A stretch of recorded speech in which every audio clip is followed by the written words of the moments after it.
The night Isabella Hart threw herself in front of a mafia boss's bullet, she didn't know she was signing away her freedom.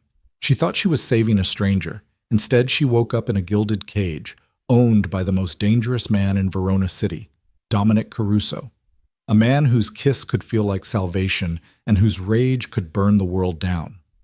This is the story of how one selfless act dragged a quiet book restorer into a war she never asked for and a love she couldn't escape. Stay until the end and comment what city you're watching from. I want to see how far this story travels. The autumn rain had been falling on Verona City for 3 days straight, turning the streets into mirrors that reflected the neon signs and streetlights in fractured, bleeding colors.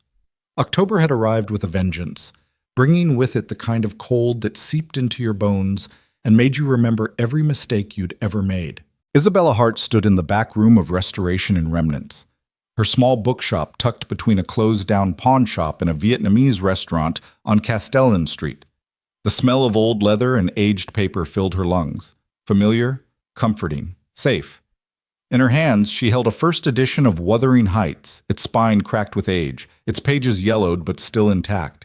She'd been working on it for 3 weeks, carefully removing the old glue, reinforcing the binding, treating each page with the reverence it deserved.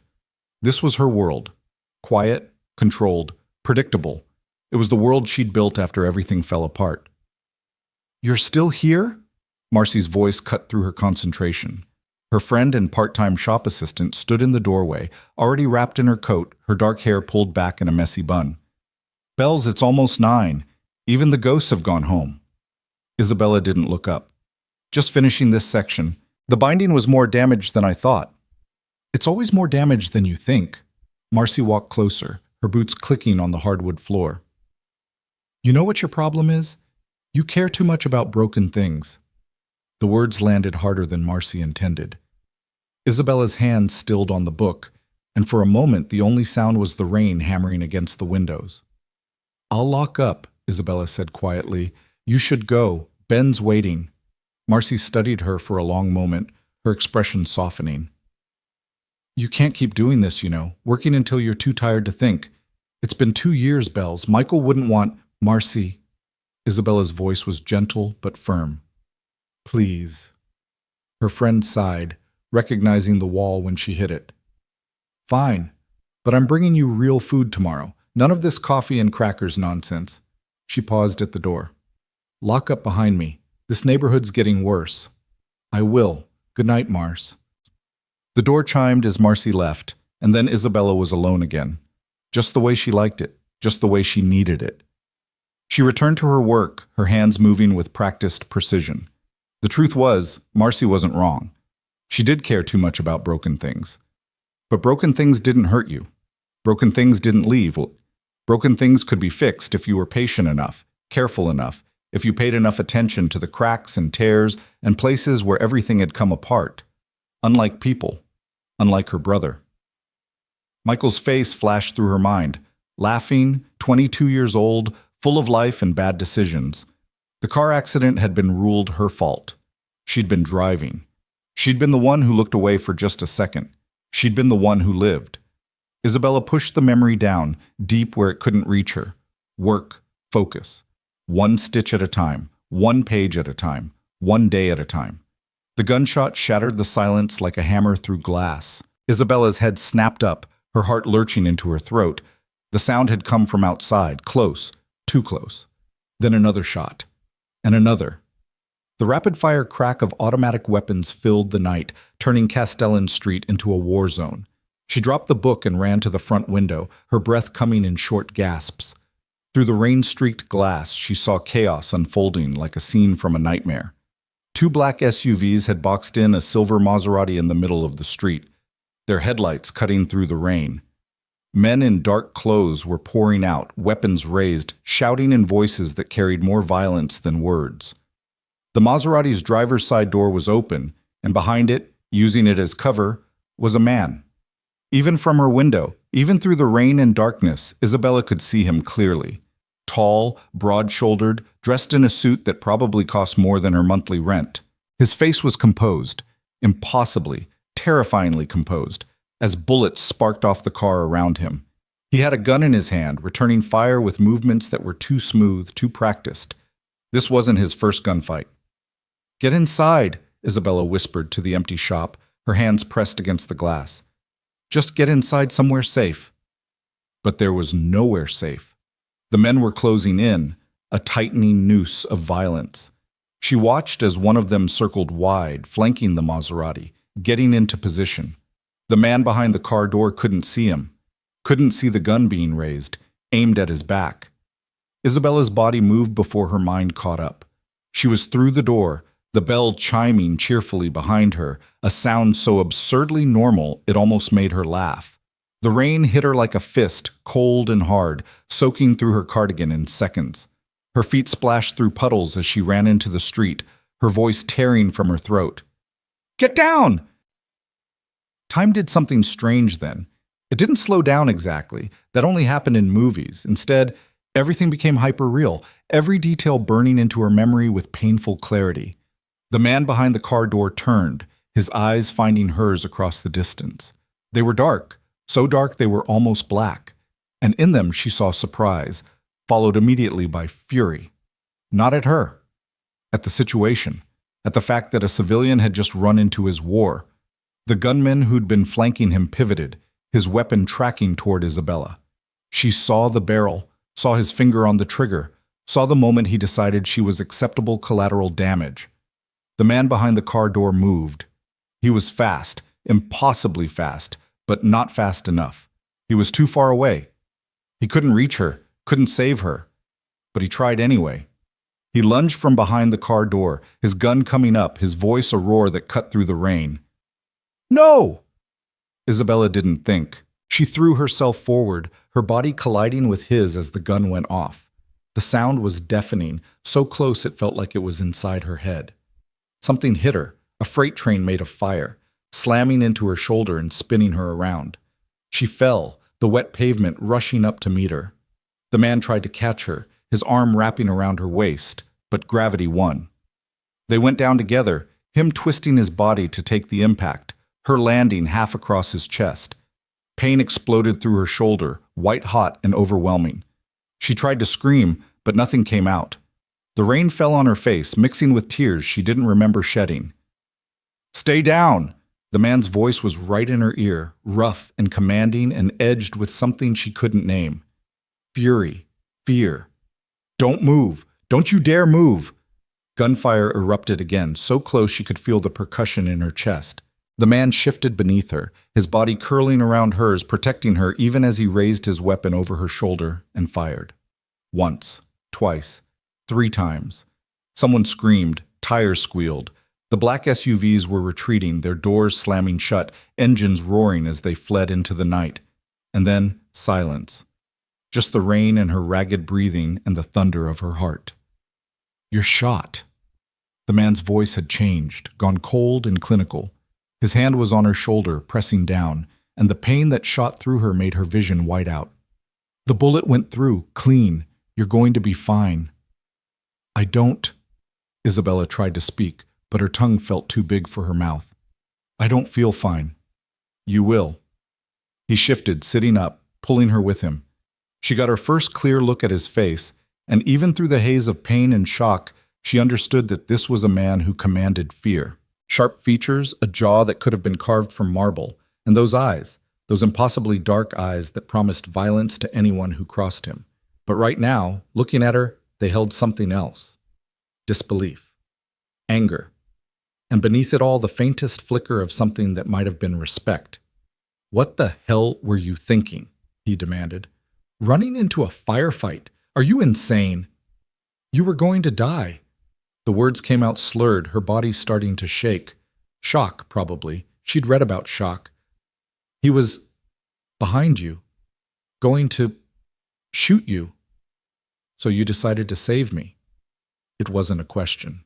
He stared at her like she was a puzzle he couldn't solve, his hand still pressed to her shoulder, his other arm supporting her back. "You don't even know me." "Doesn't matter." Isabella's vision was starting to blur at the edges, darkness creeping in. Couldn't just watch someone die. Christ. The word was a prayer and a curse. He looked around. at the empty street, at the rain, at the blood, her blood, spreading across the wet pavement. Then his attention snapped back to her, sharp and focused. Listen to me. What's your name? Isabella. It seemed important to tell him, important that someone know who she was if she died here. Isabella Hart. Isabella. He repeated it like he was memorizing it. I'm Dominic, and I'm going to get you help, but I need you to stay awake. Can you do that for me? She wanted to say yes, wanted to stay awake, stay present, stay alive. But the darkness was so heavy, pulling at her like water, like drowning. Isabella, Dominic's voice sharpened, his hand on her face now, tilting her chin up. Eyes on me. Stay with me. She tried. God, she tried. But the last thing she saw before the darkness took her were his eyes, dark and furious and filled with a promise that scared her more than the bullet had. The promise that this wasn't over, that she had just changed everything. The cage. Consciousness returned in pieces. First, pain. A throbbing, burning agony in her left shoulder that made her want to sink back into the darkness. Then, sensation. Softness beneath her. The kind of softness that didn't belong in a hospital bed. Silk, maybe. Expensive sheets that cost more than she made in a month. Finally, sound. Voices, low and tense, speaking in Italian. È una testimone, Dominic. Non può restare qui. A man's voice, urgent. Non me ne frega niente. Dominic's voice, cold as winter. Stays here until I say otherwise. The family won't. I don't care what the family thinks. She took a bullet for me, Marco. That means she's under my protection until this is finished. Isabella's eyes fluttered open. The ceiling above her was coffered, decorated with ornate molding that belonged in a palazzo, not a hospital. The walls were paneled in dark wood, and a massive window took up one entire side of the room, offering a view of the Verona city skyline that could only mean one thing. This was a penthouse. She tried to sit up and immediately regretted it. Pain lanced through her shoulder, stealing her breath. Don't. The voice came from the corner of the room, and she turned her head to find Dominic watching her. He was sitting in a leather chair, still wearing the same suit from last night, though now it was rumpled and blood-stained. Her blood. His eyes were shadowed with exhaustion, but when they met hers, they were sharp, alert. You'll tear the stitches. Where am I? Isabella's voice came out as a croak. Somewhere safe. That's not an answer. It's the only answer I'm giving you right now. He stood, moving with the fluid grace of a predator, and approached the bed. In the daylight, because it was daylight, she could see now, morning sun streaming through the window. He was even more imposing than she remembered. Tall, probably 6'2" or 6'3", with the kind of build that came from actual use rather than gym vanity. How do you feel? Like I got shot. His mouth twitched, almost a smile. Fair enough. The bullet went clean through your shoulder. No bone damage, no arterial tears. You were lucky. Lucky. Isabella laughed, then wished she hadn't as pain rippled through her. I got shot. I don't think that qualifies as lucky. You're alive. That's lucky.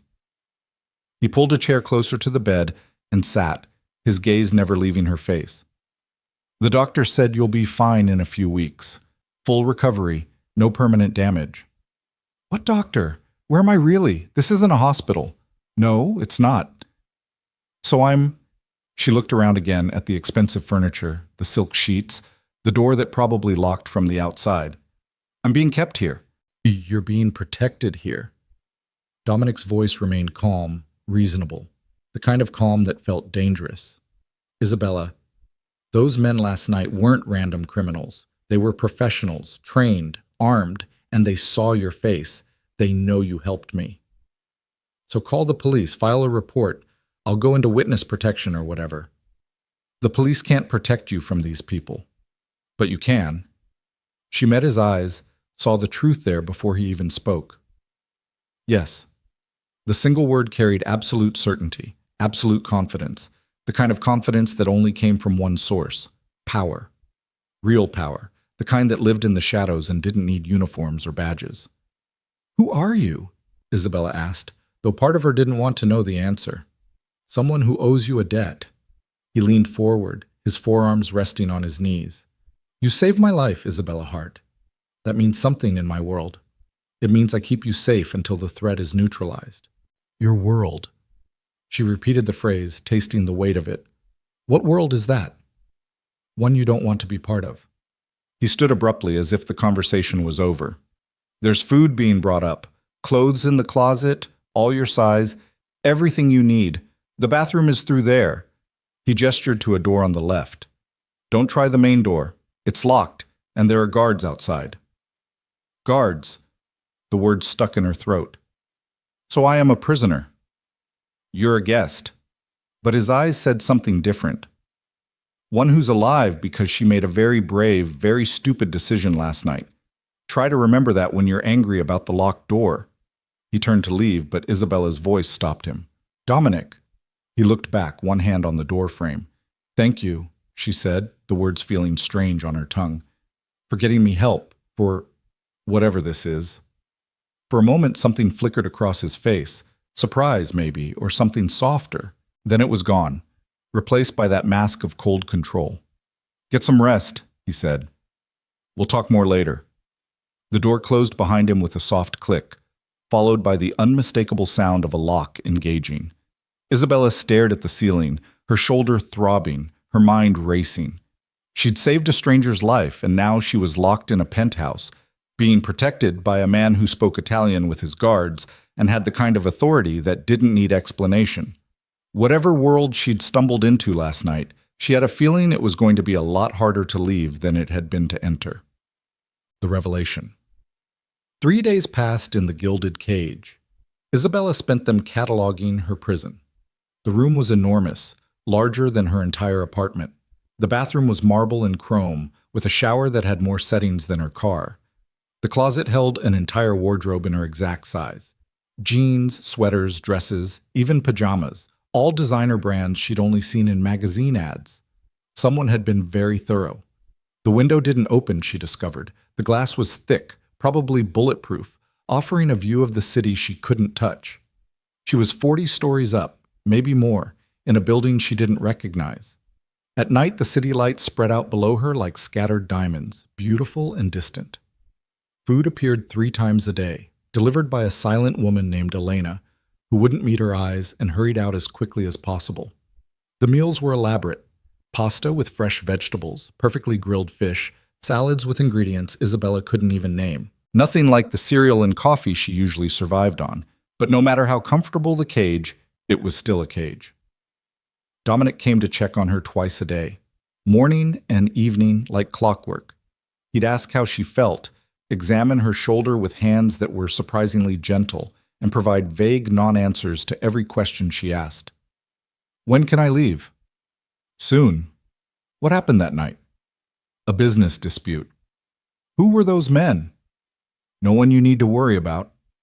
It was maddening, but what was even more maddening was the way her traitorous body reacted to his presence, the way her heart rate kicked up when he entered the room, the way she noticed details she shouldn't, the way his jaw tightened when he was frustrated, the small scar above his right eyebrow, the way his cologne smelled like cedar and something darker.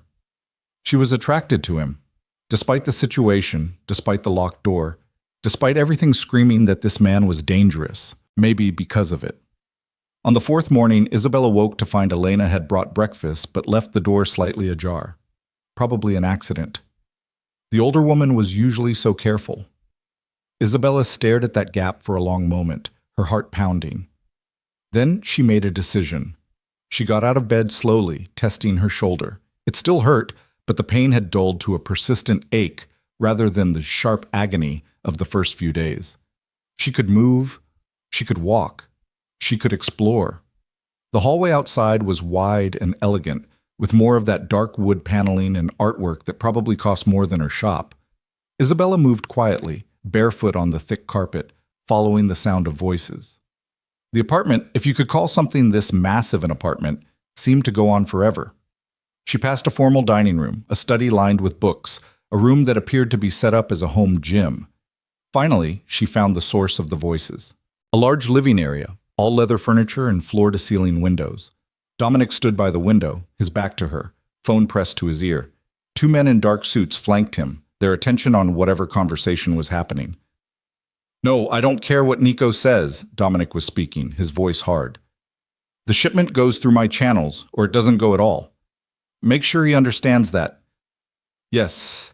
Tell him if he has a problem, he can take it up with me personally. He ended the call and turned, then froze when he saw Isabella standing in the doorway. The two men immediately reached for their waistbands, hands going to weapons she couldn't see but knew were there. Dominic held up one hand, stopping them. Leave us. The men exchanged glances but obeyed, moving past Isabella without a word. She watched them go, then looked back at Dominic. Your door was open, she said, not quite an apology. I noticed. He slipped his phone into his pocket, his expression unreadable. Elena's getting careless. Or maybe she feels bad keeping someone locked up for no reason. There's a reason. Then tell me what it is. Isabella's frustration finally boiled over. I've been here for 4 days, Dominic. 4 days with no explanation, no contact with the outside world, nothing but vague assurances that I'm being protected. From what? From who? From people who would hurt you to get to me. Why would they want to get to you? What do you do? He was quiet for a long moment, studying her. Then he walked to a bar cart in the corner and poured himself 2 fingers of scotch. It was barely 10 in the morning. What do you think I do, Isabella? The question caught her off guard. I don't know. Something illegal. Something that involves guns and people trying to kill you in the street. Keep going. You have guards. You speak Italian. You live in a penthouse that probably costs more than most people make in a lifetime. She took a breath. And people are afraid of you. I can see it. Elena won't even look at me. Those men who were just here, they do anything you asked without question. Very observant. He took a sip of his drink. So, what's your conclusion? I think you're in the Mafia. She expected him to laugh, to deny it, to do something other than what he actually did, which was smile. A small, dangerous smile that made her stomach flip. Close enough, he said. The words hung in the air between them, confirming what she'd suspected but hadn't wanted to believe. Oh my God. Isabella's knees went weak. She reached for the doorframe, steadying herself. You're a crime boss, gangster, mafia don. Pick your term. He set down his glass. Though I prefer to think of myself as a businessman who operates in markets the government would rather pretend don't exist. This isn't funny. I'm not joking. Isabella's mind was spinning. She'd saved a mafia boss. She was being held in a mafia boss's penthouse. The men outside her door weren't just guards, they were criminals. People who hurt others for money, who broke laws, who... Hey! Dominic was suddenly in front of her, his hands on her shoulders, careful of the injured one. Breathe. You're hyperventilating. I don't... She tried to pull away, but he held firm. Look at me. His voice commanded, and her eyes snapped to his without conscious thought. You're safe. I'm not going to hurt you. No one here will hurt you. Do you understand? You're a criminal. Yes. You kill people. When necessary. Oh, God. She was going to be sick. Isabella. He gave her a gentle shake. Listen to me. The men who tried to kill me that night, they were my enemies, people who have been trying to take over my territory for months. If they'd succeeded, it would have started a war. Innocent people would have died. You prevented that. I didn't know. Of course you didn't. You just saw someone in danger and acted. That's who you are. His hands moved from her shoulders to her arms, his touch surprisingly gentle. But now you're in danger because of it. Those men saw you. They know you helped me. In my world, that makes you a liability or an asset. Either way, you're a target. So what happens now? Isabella hated how small her voice sounded. Now, I keep you safe until I can eliminate the threat. Until the men who came after me that night are no longer a problem. And how do you eliminate them?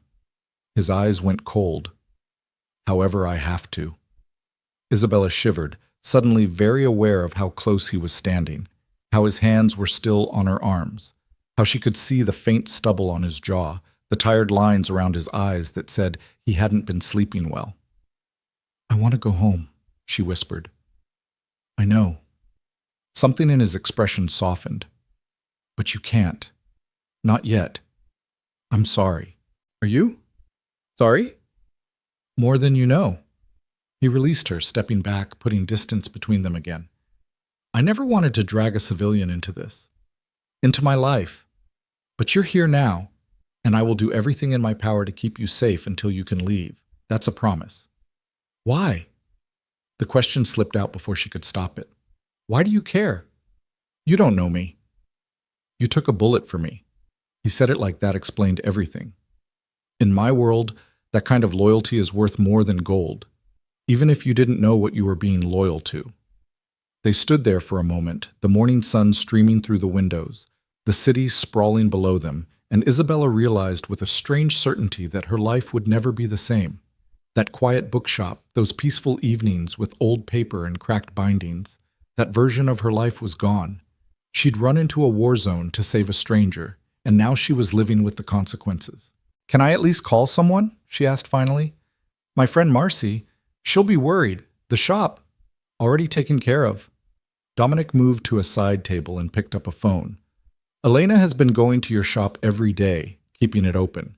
As far as anyone knows, you're visiting a sick relative upstate. Your friend Marcy has been told the same thing. You researched me. I protect what's mine. That means knowing everything about you. I'm not yours. You are until this is over. He handed her the phone. You can call your friend, but keep it brief and stick to the story. She can't know where you really are. Isabella took the phone with shaking hands. She wanted to argue, to fight, to demand her freedom. But the truth was, she was in over her head. She'd jumped into dark water, and now she needed to trust that the man holding the lifeline wasn't going to let her drown, even if he was the one who'd created the storm in the first place. She dialed Marcy's number and waited for her friend to answer, trying to figure out how to lie to the person who knew her best, trying to pretend everything was fine when nothing would ever be fine again. Behind her, Dominic watched with those dark, unreadable eyes, and Isabella couldn't shake the feeling that she wasn't just in his cage. She was becoming part of his world. The shift. Days blurred together in the penthouse. Isabella's shoulder healed slowly, the sharp pain fading to a dull ache, then to nothing more than stiffness when she moved too quickly. Dominic kept his distance mostly, checking in but never lingering, always professional, always controlled. But the apartment itself revealed more than he intended. Isabella began to notice things. The way men came and went at all hours, speaking in low voices. The way Dominic's jaw tightened when he took certain phone calls. The night she heard shouting in Italian, followed by the sound of something breaking. She was living in the heart of a criminal empire, and it was impossible to ignore. On the 8th day, Elena let her leave the bedroom freely. Mr. Caruso says you can move around the apartment, she said in heavily accented English. But you must not try to leave. The guards have orders. Isabella didn't ask what those orders were. She explored carefully, cataloging her new boundaries. The apartment was massive, easily 8,000 square feet, with 6 bedrooms, a commercial-grade kitchen, a wine cellar, and that home gym she'd glimpsed before. Everything was expensive, elegant, and cold, like a museum where people happened to live. The only room with any warmth was the study. Floor-to-ceiling bookshelves lined 3 walls, filled with volumes in English, Italian, and what looked like Latin. A massive desk dominated the space, its surface covered with papers and a laptop. The windows offered the same spectacular view, but somehow, in this room, the city felt closer, more real. Isabella found herself drawn there, especially in the afternoons when Dominic was occupied elsewhere. She'd pull books from the shelves, classics mostly, with a surprising number of philosophy texts, and curl up in the leather chair by the window, letting herself escape into someone else's story. It was there that Dominic found her on the 10th day. Dante, he said from the doorway, making her jump. Interesting choice. Isabella looked down at the book in her hands.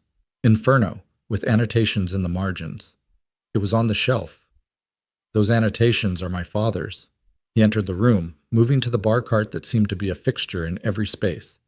He believed every man should understand hell before trying to build heaven. Sounds like he was a pessimist. He was a realist. Dominic poured 2 glasses of red wine without asking if she wanted one, then handed her one and settled into the chair across from hers. He understood that some work requires getting your hands dirty. Is that what you do? Dirty work? Sometimes. He took a sip, studying her over the rim. Does that frighten you? Isabella considered the question honestly. She should be frightened. She should be terrified. But sitting here in this warm room with the afternoon sun turning his eyes from black to deep brown, she found she wasn't. I don't know what I am, she admitted. Confused, frustrated, definitely angry about being kept here. But frightened? She shook her head. Not of you. You should be. Probably. She set the book aside. Can I ask you something? You can ask, I may not answer. Those men that night, the ones who tried to kill you, have you found them? His expression went flat. Some of them. And? And they're no longer a problem. Isabella understood what he wasn't saying. You killed them. I eliminated a threat to my organization. And to you. He said it so matter-of-factly, like he was discussing the weather. They would have come for you eventually, Isabella. Used you to get to me. I couldn't allow that. So you just executed them? I did what was necessary. He leaned forward, his intensity pinning her in place. This is who I am, what I am. I don't apologize for it, and I don't regret it. The world I live in doesn't have rules like yours. It has power and violence and people who will take everything from you if you show weakness. I can't afford weakness. Then why are you protecting me? Isn't that a weakness? The question seemed to catch him off guard. He sat back, his jaw working, and for a moment Isabella thought he wouldn't answer. Then, you took a bullet for me, a stranger. You didn't know who I was, what I was, and you still threw yourself in front of a gun. His voice had gone rough. In my world, that kind of act it's sacred. It creates a bond, a debt that can only be repaid with absolute loyalty. You saved my life, Isabella Hart. That means your life is now my responsibility. I don't want to be anyone's responsibility. Too bad. You are. They sat in silence for a moment, the air between them charged with something Isabella couldn't name. Then she asked the question that had been haunting her for days. When can I go home? Dominic's expression shuddered. Soon. You keep saying that. How soon is soon? When the threat is neutralized, when I'm certain you'll be safe. And when will that be? I don't know. He stood abruptly, moving to the window. There are complications. What kind of complications? He was quiet for so long she thought he wouldn't answer. Then, the men who attacked me that night weren't random enemies. They were connected to someone inside my organization, someone close to me. Isabella's stomach dropped. A traitor. Yes, the word was bitter. Someone I trusted has been feeding information to my enemies. That's how they knew where I'd be that night, how they knew my route, my security detail, everything. He turned back to her, and she saw the fury in his eyes, barely contained. Until I find out who it is, I can't risk letting you go. They could use you against me. So I'm, what, bait? Insurance. He moved closer, stopping just in front of her chair. I'm going to find the traitor, Isabella. And when I do, I'm going to end this war once and for all. But until then, you stay here, where I can protect you. I never asked for your protection. No, you just gave me your blood instead. He reached out, his fingers brushing her shoulder, not the injured one, the other, in a gesture that was almost tender. I will keep you safe. I swear it on everything I am. The intensity in his voice, in his eyes, stole her breath. This close, she could see details she'd missed before. The thin scar through his eyebrow, the way his hair fell slightly over his forehead, the fullness of his lower lip. Stop, she told herself. Stop noticing him like that. But her body didn't listen. Her body noticed the way his hand lingered on her shoulder, warm through her sweater. Noticed the way his gaze dropped to her mouth just for a second before snapping back up. Dominic. The moment shattered as his phone rang. He stepped back immediately, the professional mask slamming back into place as he answered. Yes. Where? How many? I'll be there in 20 minutes. He ended the call and looked at Isabella, his expression grim. I have to go. Something's happened. What kind of something? The kind that requires my immediate attention. He headed for the door, then paused. Stay in the apartment. Don't answer the door for anyone except Elena or Marco. If something feels wrong, there's a panic button behind the desk. Press it, and 6 guards will be here in under 30 seconds. Dominic, you're scaring me. Good. Stay scared. Stay safe. He left, and she heard the lock click behind him. Isabella sat alone in the study, her heart racing, and realized with crystal clarity that she wasn't just in danger from faceless enemies anymore. She was in danger of caring about the man who'd made himself her jailer. The crack. Midnight found Isabella standing at the window of the main living room, unable to sleep. Dominic had been gone for 6 hours. Whatever he'd gone to handle, it was taking longer than he'd expected. She pressed her forehead against the cool glass, watching the city lights blur. She thought about her shop, about Marcy, about the life she'd left behind. It felt like years ago instead of less than 2 weeks. The sound of the door unlocking made her turn. Dominic entered and Isabella's breath caught. He was covered in blood. Oh my God! She started toward him, but he held up a hand, stopping her. It's not mine. His voice was flat, emotionless. Most of it, anyway. Most of it? Isabella's hands were shaking. Dominic, what happened? Business. He moved past her toward the hallway, pulling off his jacket and dropping it on the floor. His white shirt was soaked through, the red stark against the fabric. I need a shower. You need a doctor. I've had worse. He disappeared into his room, and Isabella stood frozen for a moment before following. She found him in his bathroom, the space even more elaborate than hers, all black marble and chrome. He was trying to unbutton his shirt with hands that were shaking slightly. Let me help. Isabella moved forward without thinking, batting his hands away and working the buttons herself. You shouldn't... Shut up. She got the shirt open and helped him shrug it off, then immediately wished she hadn't. His torso was a map of violence. Old scars crisscrossed his chest and stomach, white lines and puckered marks that told stories of pain survived. But what made her breath catch was the fresh wound on his right side, a long gash, still bleeding sluggishly, that looked like a knife wound. Jesus, Dominic. It's shallow.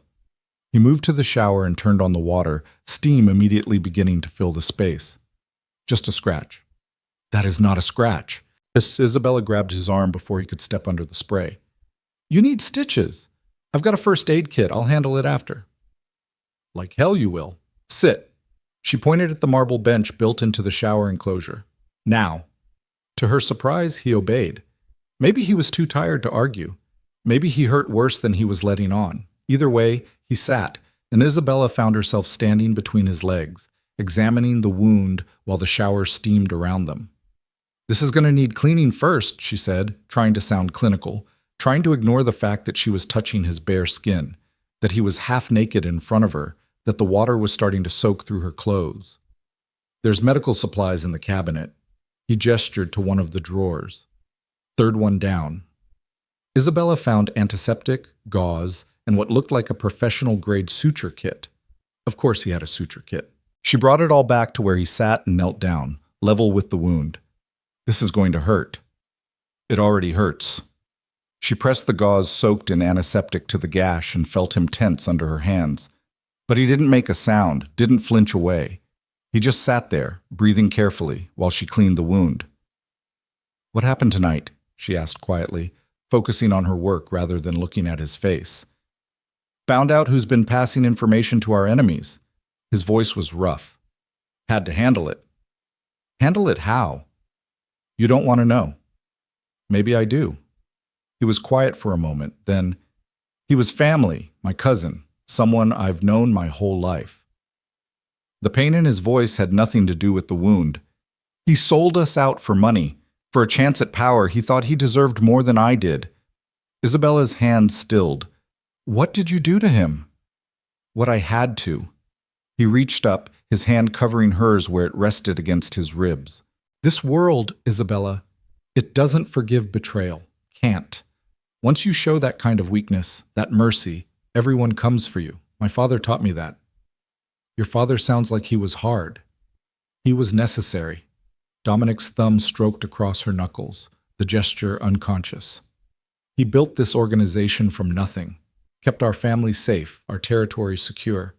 And when he died, his jaw clenched. When he died, some people thought I was too young, too soft, not ruthless enough to hold what he'd built. Were they right? What do you think? He met her eyes, and she saw the steel beneath the exhaustion. I've kept everything he built, expanded it, made us stronger. But it cost me. It costs me every day. Isabella understood then. Understood the loneliness she sometimes saw in his eyes, the weight he carried, the reason he kept himself so controlled. He wasn't just a criminal. He was a king of a violent kingdom, and kings couldn't afford to be weak. You're still bleeding, she said softly, returning to her work. I need to stitch this. You know how. I restore books. I'm very good with delicate stitching. She threaded the curved needle with steadier hands than she expected. This can't be that different. Skin is a lot less forgiving than paper. Then try not to move. She worked carefully, making small, precise stitches that would minimize scarring. Dominic watched her the entire time, his gaze heavy on her face, but he didn't speak, didn't protest.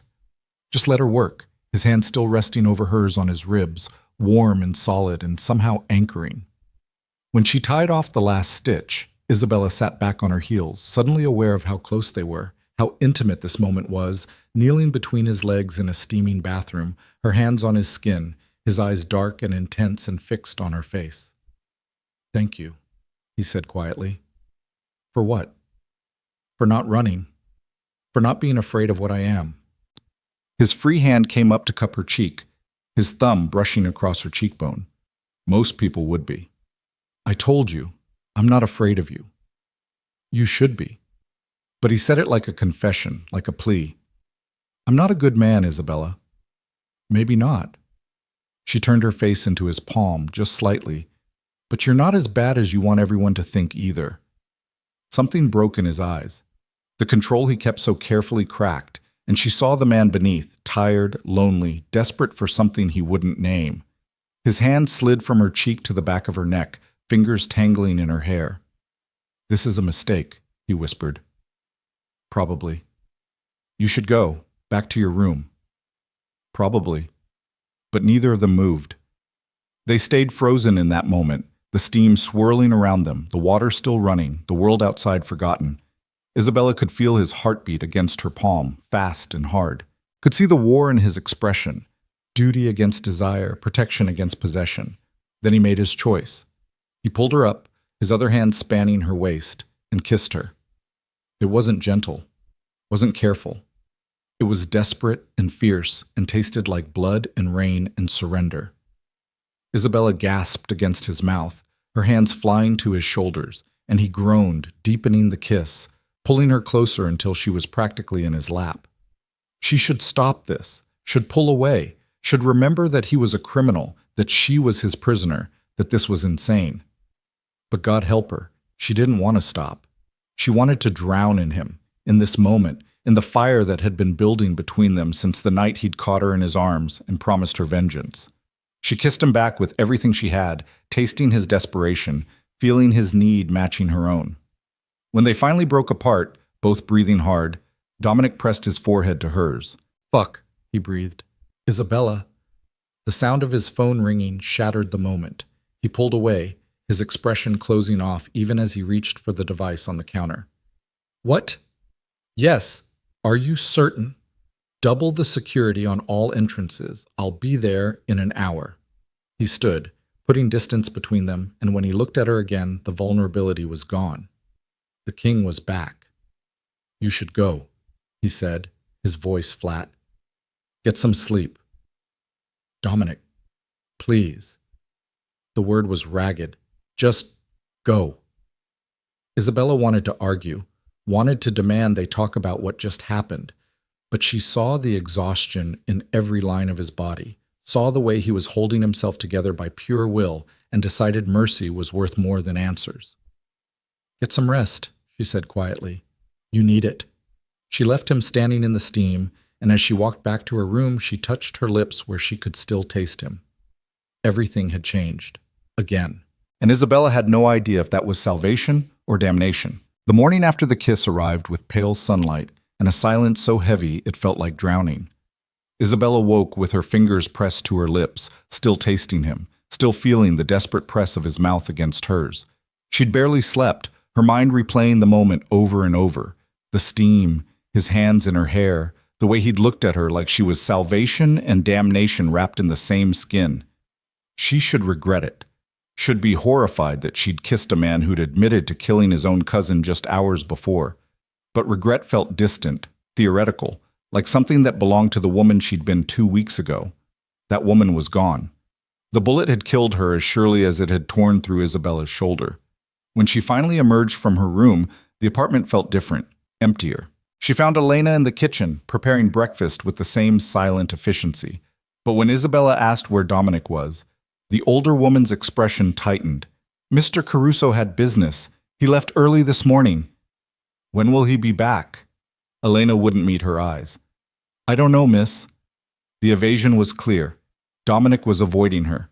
Isabella spent the day wandering the apartment like a ghost, unable to settle, unable to focus. She tried reading, but the words blurred on the page. Tried watching the city from the windows, but the view felt like mockery. All that freedom just beyond the glass, unreachable as the moon. By evening, frustration had given way to anger. At Dominic for running. At herself for caring. At this entire impossible situation that had turned her life inside out. She was in the study, pacing like a caged animal, when Marco appeared in the doorway. The head of Dominic's security was a wall of a man, 6'4", with shoulders that barely fit through door frames, and a face that looked like it had stopped more than a few fists. But his eyes, when they looked at Isabella, held unexpected kindness. Miss Hart, he said in his gravelly voice. Mr. Caruso asked me to inform you that he'll be late tonight. He suggests you eat dinner without him. Of course he does. Isabella didn't bother hiding her bitterness. Because God forbid he actually face me after last night. Marco's expression didn't change, but something flickered in his eyes. He's protecting you. By hiding from me? By keeping his distance. There are things happening right now, Miss Hart. Things you don't understand. Things that could get very dangerous very quickly. He stepped into the room, his presence somehow comforting despite his size. The boss, he cares about you, more than he should. That makes you a target.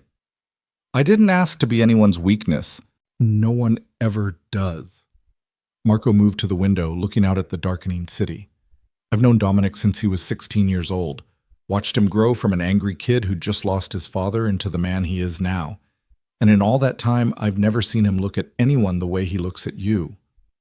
Isabella's heart stuttered. What do you mean? Like you're something precious, something worth protecting even at the cost of everything he's built. Marco turned back to her, his expression grave. That terrifies him, because in our world, anything precious can be used against you, can be taken, can be destroyed. So what does he want? To keep me locked up here forever? He wants you safe, and he wants to want you less than he does. Marco's mouth twitched, almost a smile. I don't think he's going to succeed at either. Before Isabella could respond, Marco's phone buzzed. He checked it, and his entire demeanor changed, shoulders tensing, jaw hardening. I have to go. Lock the door behind me. Don't open it for anyone. What's wrong? Just stay inside. He was already moving, speaking rapidly into his phone in Italian. Isabella caught enough words to make her stomach drop. Attack. Warehouse. Blood. Then he was gone, and she was alone again with nothing but her racing thoughts and growing dread. Hours crawled by. Isabella tried calling Dominic, but his phone went straight to voicemail. She tried Marco, same thing. Even Elena had disappeared, leaving Isabella completely isolated in the vast, silent apartment. By midnight, fear had her by the throat. Something was wrong. Something was very wrong. She was standing at the window, watching emergency lights flash in the distance when she heard the elevator ding. Her heart leaped. Dominic, finally. But when the door opened, it wasn't him. It was a man she'd never seen before. Tall, lean, with sharp features and eyes that held nothing but calculation.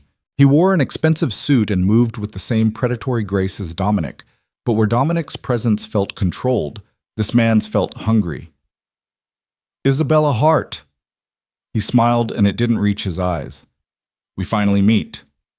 Isabella's hand went to her phone in her pocket, but the man raised his own weapon, a sleek black pistol that seemed to materialize from nowhere. "I wouldn't." His voice was pleasant, conversational, which made it more terrifying. "Put the phone on the table, slowly." She obeyed, her mind racing. The elevator required a key. This man had gotten past building security, had gotten past Dominic's guards. That meant, "You're wondering how I got in." He moved closer, the gun steady. It's amazing what information you can buy when you know the right people. Elevator codes, guard schedules, even the fact that Dominic's been keeping a pretty little bird in his gilded cage. "Who are you?" "Nico Caruso, Dominic's dear cousin." His smile widened. "Well, second cousin. And the man who's going to end his reign tonight." Isabella's blood went cold. This was the traitor. The one Dominic had mentioned, but he'd said he'd handled it, that his cousin was dead. "You're thinking he killed me already, aren't you?" Nico laughed. "That's what he thinks, what everyone thinks. I let him believe he'd won. Let him think the body his men burned was mine. But I've been planning this for months, Isabella, every detail, every contingency." He gestured with the gun toward the door. "Now, you're going to come with me quietly, or I'm going to shoot you in both kneecaps and drag you out. Your choice." "Dominic will kill you." "Dominic will try. That's the plan." Nico grabbed her arm, his grip bruising. "You're the bait, sweetheart. The thing he values more than his own life, apparently. When he comes for you, and he will come, I'll be ready. And when he's dead, I'll take everything he has. His territory, his organization, his legacy." He leaned in close, his breath hot against her ear. "Maybe I'll keep you too. You're pretty enough, and it would be poetic, wouldn't it? Fucking his woman in his bed after he's cold in the ground." Rage flashed through Isabella, hot and fierce. She drove her elbow back into Nico's stomach with all her strength. He grunted, his grip loosening just enough for her to wrench free and run. She made it 3 steps before something hard crashed into the back of her head. Pain exploded through her skull and the world tilted sideways. She felt herself falling, felt hands catching her, felt the darkness rushing in. The last thing she heard was Nico's voice, amused and cruel. "There's that spirit Dominic likes. Let's see if he likes it enough to die for." Then nothing. Isabella woke to cold. Bone-deep, shivering cold that told her she was no longer in the climate-controlled luxury of the penthouse. Her head throbbed with every heartbeat, and when she tried to move, she discovered her hands were zip-tied behind her back, cutting into her wrists. She forced her eyes open. Darkness at first, then shapes emerging. She was in some kind of warehouse, vast and empty, with high ceilings and broken windows that let in the sodium-yellow glow of streetlights. The floor beneath her was concrete, stained with things she didn't want to identify. "Good, you're awake." Nico emerged from the shadows, still holding that gun, still wearing that shark smile. "I was worried I'd hit you too hard. Where's the fun if you're not conscious to see your hero fall? You're insane." "I'm ambitious. There's a difference." He crouched in front of her, tilting her chin up with the barrel of the gun. "Dominic thinks he's untouchable. Thinks his father's legacy makes him invincible. But legacy is just a story we tell ourselves to feel important. The truth is, power goes to whoever's willing to take it. He'll kill you." "Maybe, probably even." Nico shrugged. "But I'll have tried. That's more than most can say." He stood, checking his phone. He should be getting the message right about now. Let's see how fast he can move when he's motivated. As if on cue, Nico's phone rang. He answered with a grin. "Dominic, so good to hear from you." Even from across the warehouse, Isabella could hear the rage in Dominic's voice, distorted through the speaker but unmistakable. "If you hurt her, you'll what? Kill me? You already think you did that." Nico paced, energized. "But here's the thing, cousin. You got sloppy, emotional. You wanted revenge so badly you didn't verify the body. Amateur mistake." "Where is she?" Safe. For now. But that depends entirely on you. Nico's voice hardened. You're going to come alone to the address I text you. No Marco. No guards. No weapons.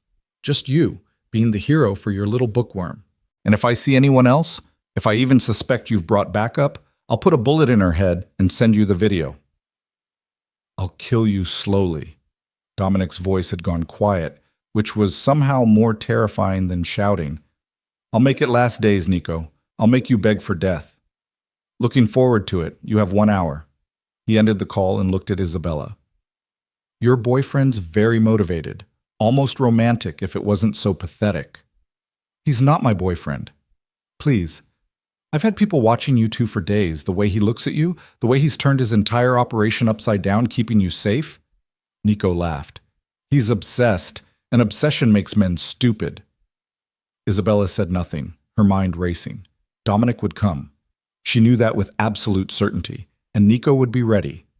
This warehouse was probably ringed with gunmen, every entrance covered, every angle accounted for. Dominic was walking into a trap, and there was nothing she could do to stop it, unless... She tested the zip ties carefully, feeling for weaknesses. They were tight, professional, but her hands were small. If she could fold her thumb in just right, create enough slack. Don't even think about it. Nico's gun was suddenly in her face again. Those ties are rated for 200 pounds of force.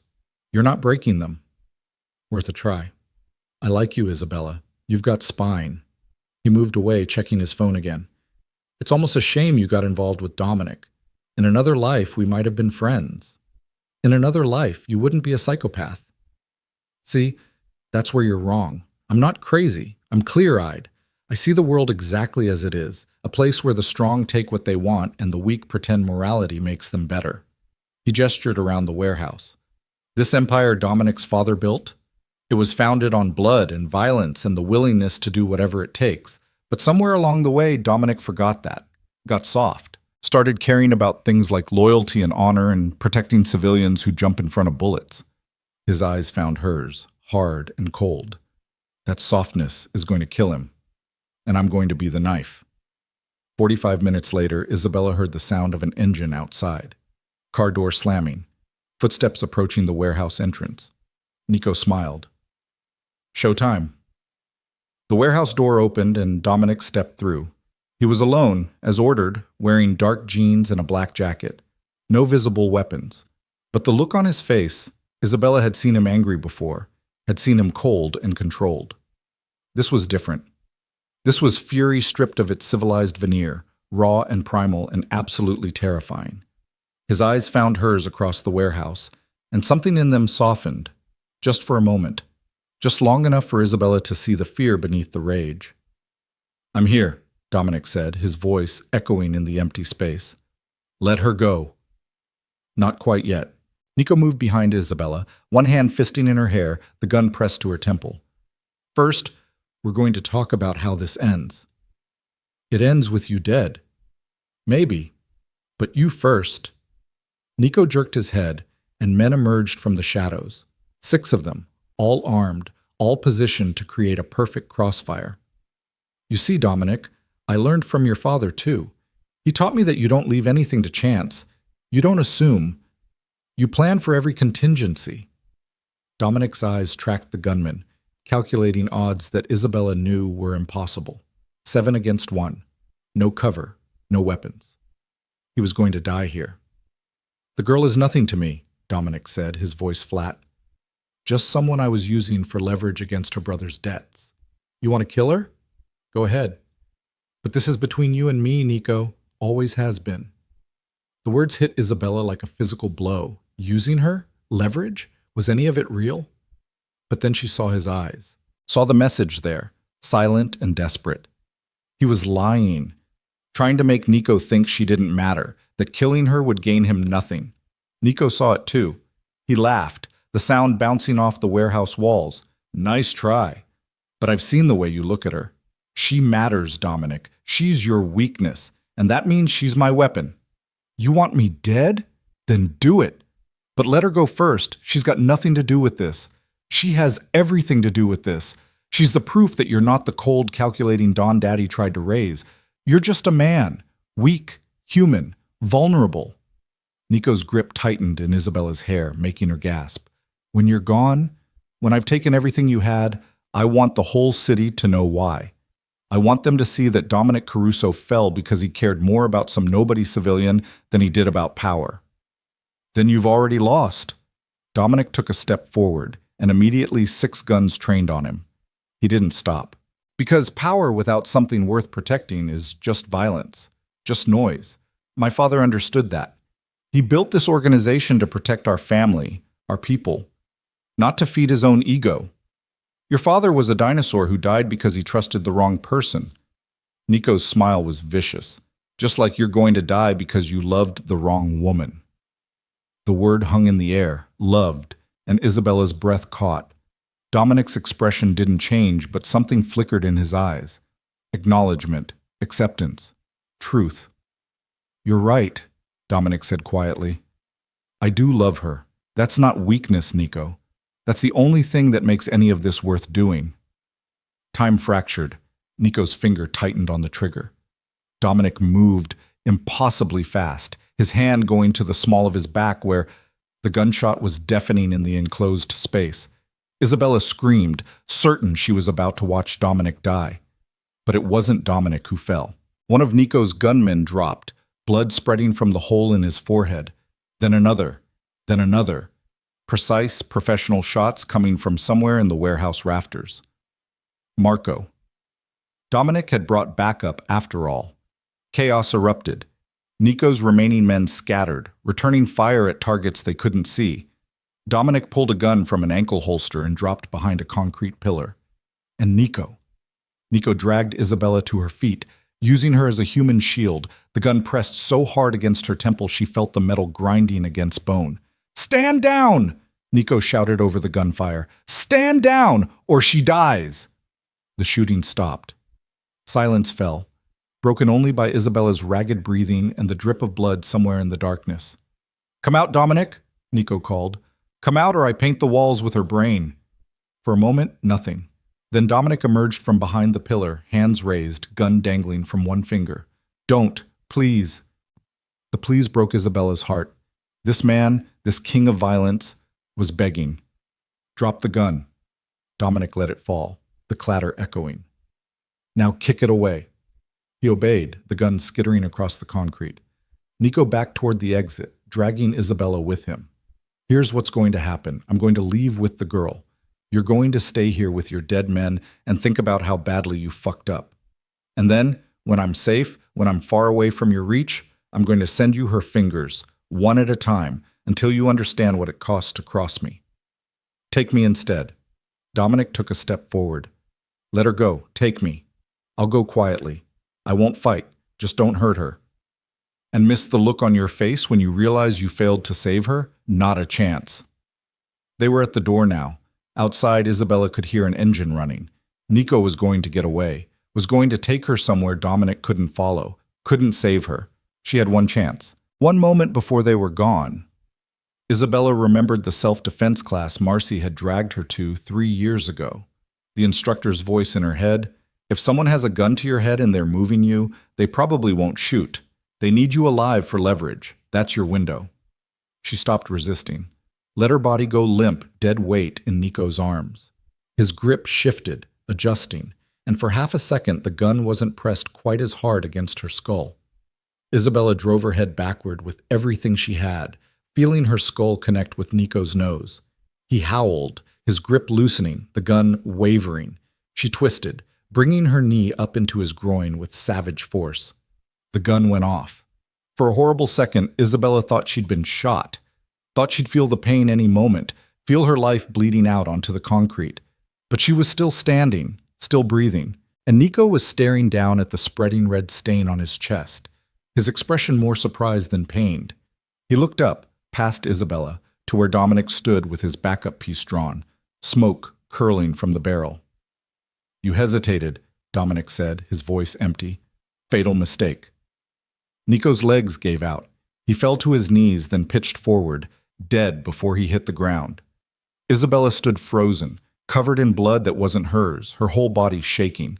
Then Dominic was there, pulling her against his chest, his hands in her hair, his voice in her ear. "You're safe. I've got you. You're safe." She buried her face in his jacket and let herself shake apart, let the terror and adrenaline crash through her while he held her together. Men moved around them, Marco and the others securing the scene, checking bodies, making calls. Dominic ignored all of it, his entire focus on the woman in his arms. "I thought I'd lost you," he said roughly. "When he took you, when I got his message, I thought, I know." Isabella pulled back enough to see his face. "But I'm here. We're here." He framed her face with both hands, his eyes searching hers like he was memorizing every detail. "What you did back there, fighting him, that was stupid? Brave." He kissed her forehead, her cheeks, her temple where the gun had pressed. Gentle kisses, reverent, like he was reclaiming every inch Nico had threatened. So fucking brave. "I wasn't going to let him win. Wasn't going to let him use me to kill you." "Isabella," his voice cracked. "What I said in there, about you being leverage, using you, that was—" "I know, I knew." She pressed her bound hands against his chest, feeling his heart racing. "You were trying to protect me. I know." He looked down at her wrists, and fury flashed across his face.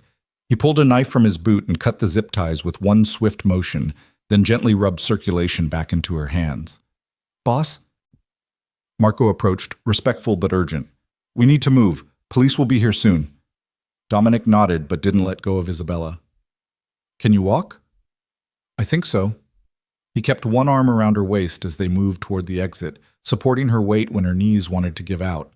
Outside, 3 black SUVs waited, their engines running. "Take us home," Dominic told Marco, "and make sure we're not followed."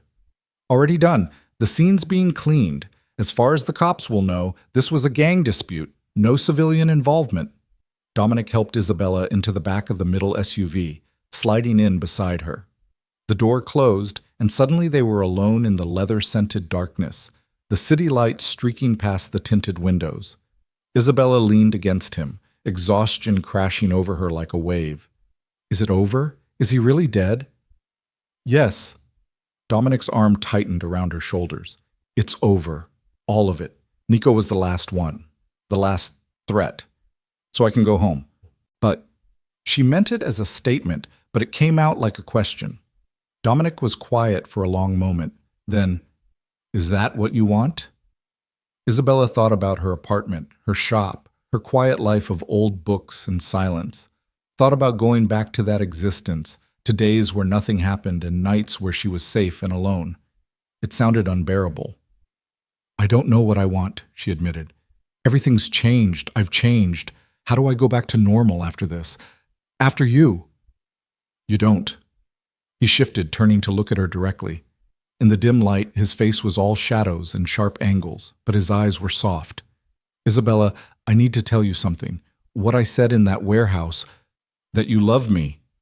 "Yes." No hesitation, no taking it back. "I love you. I know it's insane. I know we barely know each other. I know I have no right to feel this way about someone I've kept prisoner for 2 weeks, but it's true." Isabella's breath caught. "Dominic, let me finish." His hand found hers, lacing their fingers together. "I can give you your life back, your shop, your freedom, your safety. I can set you up somewhere far from here, somewhere Nico's allies can never find you, give you money, protection, a fresh start, whatever you need. But I don't want to." The words came out raw. "I want to be selfish. I want to keep you. Want to wake up every morning with you in my bed. Want to show you my world, the parts that aren't violence and blood. Want to give you everything I have and hope to God it's enough." "That's not selfish," Isabella said softly. "That's honest. It's dangerous. Being with me will always be dangerous. There will always be another Nico, another threat, another war. I can't promise you safety, can't promise you normal." "Good." Isabella squeezed his hand. "Because I don't want normal anymore. Normal is what I had before, and it was just existing, not living. You taught me the difference." Hope flickered in his eyes, fragile and fierce. "What are you saying?" "I'm saying I don't want to leave. Don't want to go back to my quiet life pretending I didn't find something real in the middle of all this chaos. She brought their joined hands to her lips, kissing his knuckles. I'm saying I love you too, and I want to see where this goes, danger and all. Isabella. Her name was a prayer on his lips. Then he was kissing her, deep and desperate and full of all the things they couldn't say. She kissed him back, tasting fear and relief and the promise of something that might be forever if they were brave enough to reach for it. When they finally broke apart, both breathing hard, Dominic pressed his forehead to hers. This is going to be complicated, he said. I restore broken things for a living. I think I can handle complicated. He laughed, the sound surprising them both. You're impossible. And you're a criminal. I think we're even. The SUV pulled up to the building, and Marco opened the door, carefully not looking at the two of them tangled together in the back seat. Welcome home, miss, he said to Isabella, and this time there was warmth in his voice. Acceptance. Dominic helped her out, his hand steady at her back, and together they entered the building. As the elevator climbed toward the penthouse, Isabella leaned against him, feeling the steady beat of his heart, and realized something fundamental had shifted. This wasn't her prison anymore. It was home. With a man who'd killed to protect her, who'd begged for her life, who'd looked at her like she was worth more than all his power and wealth combined. They were broken, both of them, scarred by violence and loss and choices that couldn't be undone. But maybe, Isabella thought as the elevator doors opened onto their floor, broken things could fit together in ways whole things never could. Maybe the cracks were where the light got in. Dominic led Isabella into the penthouse, his hand never leaving the small of her back, as if letting go might make her disappear. The apartment felt different now, no longer a cage but a sanctuary, bathed in the soft glow of city lights filtering through the floor-to-ceiling windows. Elena appeared from the kitchen, took one look at Isabella's blood-stained clothes and pale face, and immediately began fussing in rapid Italian.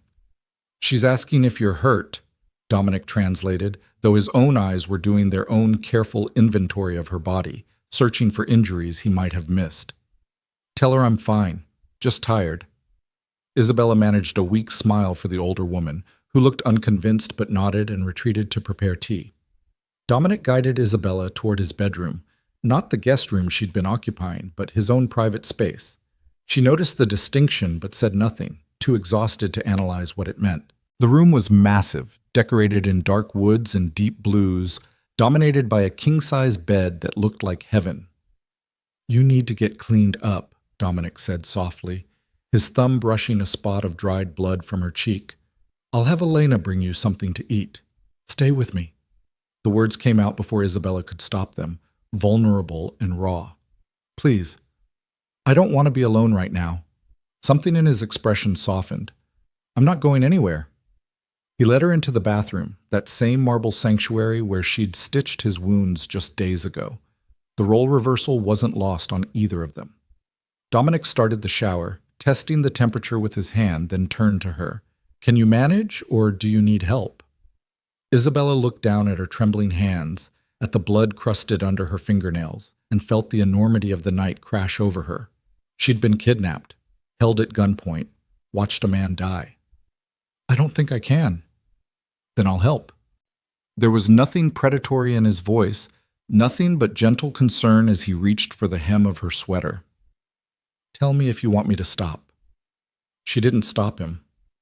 Let him peel away the ruined clothes, let him see the bruises forming on her arms where Nico had grabbed her, the raw skin on her wrists from the zip ties.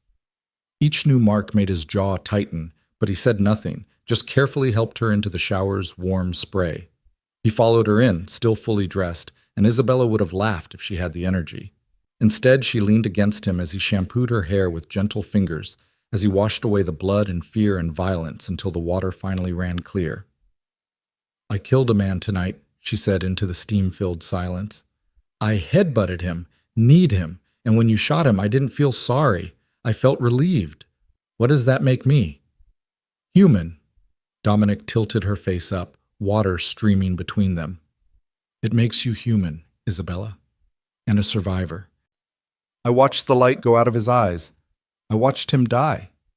I know. I've seen that look on more faces than I can count.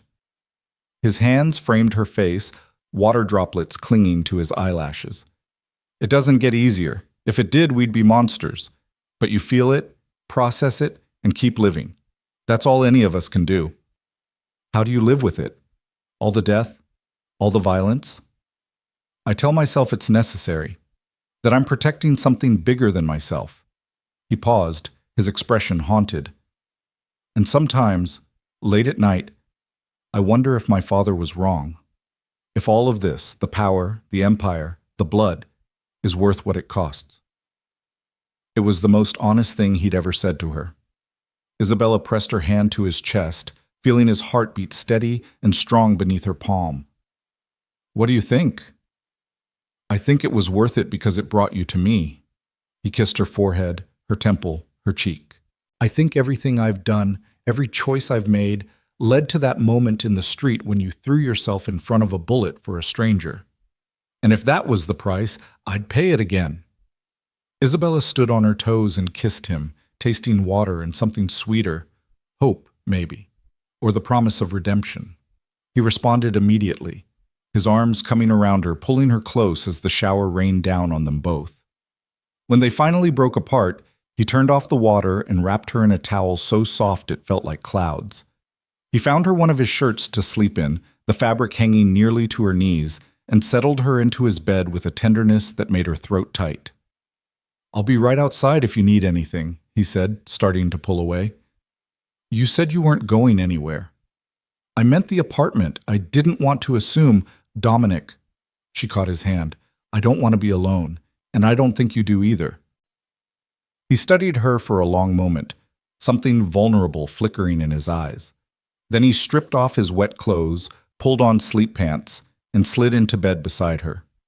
Isabella curled into him immediately, her head on his chest, his arm around her shoulders, and for the first time since that gunshot in the street, she felt safe. Thank you, she whispered into the darkness, for coming for me, for not giving up. I would burn the whole city down to keep you safe. His voice rumbled through his chest, absolute and certain. Don't ever doubt that. She fell asleep to the steady rhythm of his heartbeat and didn't dream of warehouses or guns or death. She dreamed of old books and gentle hands and a man who looked at her like she was worth saving. Morning arrived too bright and too early, sunlight streaming through windows Dominic had forgotten to cover. Isabella woke slowly, awareness returning in pieces. She was warm, safe, wrapped around someone who smelled like cedar and expensive soap, someone whose arm was draped possessively across her waist, whose breath stirred her hair with each exhale. She opened her eyes to find Dominic already awake, watching her with an expression she couldn't quite read. You're staring, she murmured, her voice rough with sleep. You're beautiful. No hesitation, no charm, just fact. Especially like this, unguarded. I probably look like hell. You look alive. After last night, that's the most beautiful thing in the world. His thumb traced the bruise on her jaw where Nico had grabbed her. How do you feel? Sore. A little shaky, but better. She shifted closer, seeking his warmth. What happens now? Now? He was quiet for a moment, his hand moving in slow circles on her back. Now I have to deal with the fallout. Nico's death will create a power vacuum. Others might try to challenge me, test my strength. So more danger. Possibly. Probably. He met her eyes. Which is why I'm going to give you a choice, Isabella, right now before things get complicated. I can set you up somewhere safe. New identity, new life. Enough money that you'll never have to worry, or I stay here. With you. Or you stay here and accept everything that comes with it. The danger, the scrutiny, the fact that you'll be associated with me, with my world, and there's no coming back from that. Isabella thought about her old life, her quiet bookshop, her carefully constructed isolation. Thought about the woman she'd been before the bullet, afraid, guilt-ridden, half alive. That woman was gone. The street had killed her as surely as any weapon. I told you last night I wanted to stay. That hasn't changed. You were in shock, traumatized.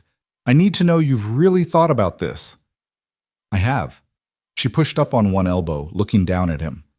Dominic, I spent 2 years hiding from life because I was afraid of losing someone again.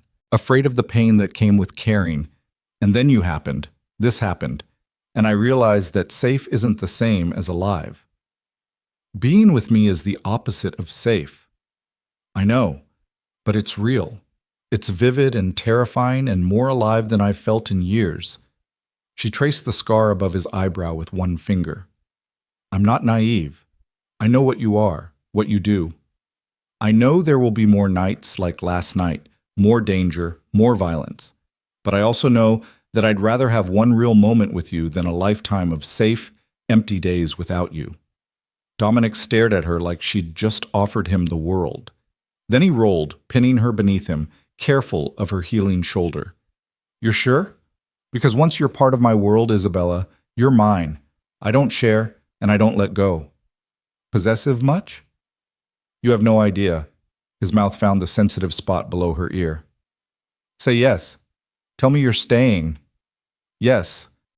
The word came out breathless as his lips traced down her throat. I'm staying.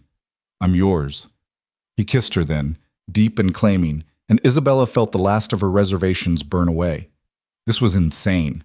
Reckless. Everything rational said she should run as far and fast as she could from this man and his world of violence.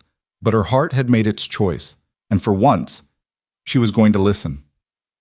They spent the morning in bed, not making love but simply being, talking, touching, learning the landscape of each other. Dominic told her about his father, about growing up in a world where power was currency and weakness was death, about taking over the organization at 25 after his father was killed by a rival family, about the brutal year that followed as he consolidated power and eliminated threats. I had to become someone harder than my father, he said, his fingers tangled with hers. Had to prove I could be just as ruthless, just as unforgiving. For a long time I thought that's all I was, all I could be. And now? Now I have you, and you make me want to be more than just the man who holds power through fear. Isabella told him about Michael, about the accident and the crushing guilt that had defined her life for 2 years, about withdrawing from everyone, throwing herself into work, existing instead of living. He wouldn't have wanted that for you, Dominic said gently. From what you've told me, he loved life too much to want you to waste yours mourning him. I know, I knew it even then. But knowing and feeling are different things. They are. He kissed her knuckles. But you're feeling now, living now. He'd be glad of that, I think. He'd probably tell me I was insane for falling for a mob boss. Probably. But then your brother apparently had a gambling problem that put you on my radar long before you jumped in front of that bullet. Isabella froze. What? Dominic's expression shifted, becoming guarded. Your brother owed money to someone in my organization. It was flagged because Hart isn't a common name, and when I ran your background after the shooting, the connection came up. You knew? Her voice came out small. When you said I was leverage against my brother's debts in that warehouse, that wasn't just a lie to Nico? The debt was real. Michael borrowed $50,000 from one of my lenders 6 months before he died. He'd paid back about half when the accident happened. Dominic sat up, clearly choosing his words carefully. But no, Isabella. I wasn't holding you for the debt. I didn't even know about the connection until after I'd already decided to keep you safe. But the debt still exists. Existed, past tense. I cleared it the day after you were shot. He caught her hands when she tried to pull away. Listen to me. Your brother made some bad choices, got in over his head, but his debt died with him. And even if it hadn't, I would never have used it against you. That's not why you're here. Then why didn't you tell me? Because it didn't matter. Because you'd already been through enough without adding guilt over money your brother borrowed. His grip tightened. Because I didn't want you to think for even a second that my feelings for you had anything to do with some debt or obligation. Isabella wanted to be angry, wanted to rage at him for keeping secrets. But looking into his eyes, she saw only honesty and a fear that she'd use this as an excuse to leave. No more secrets, she said finally. If we're doing this, if I'm staying, I need you to be honest with me. About everything. Everything? Everything that matters. I'm not asking for your business dealings or your organization's secrets, but things that affect me, things that involve my past or my family. Those I need to know." He nodded slowly. "You're right. I should have told you about Michael's debt. Should have been upfront from the beginning. I'm not used to answering to anyone, Isabella. Not used to considering someone else's feelings in my decisions. But I'll try. For you, I'll try. That's all I'm asking." She kissed him softly. "Now, are there any other secrets I should know about?" He hesitated, and she saw him weighing something. "There's one more thing. About Nico." "What about him?" "He wasn't working alone. Someone higher up in a rival organization was funding him, giving him resources, planning to use him as a puppet boss once I was dead." Dominic's jaw hardened. "Which means, even though Nico's gone, the threat isn't completely over. I still need to find out who his benefactor was and deal with them." "How do you deal with something like that?" "Carefully, methodically, and probably violently." He studied her face, looking for signs of fear or revulsion. "Does that bother you?"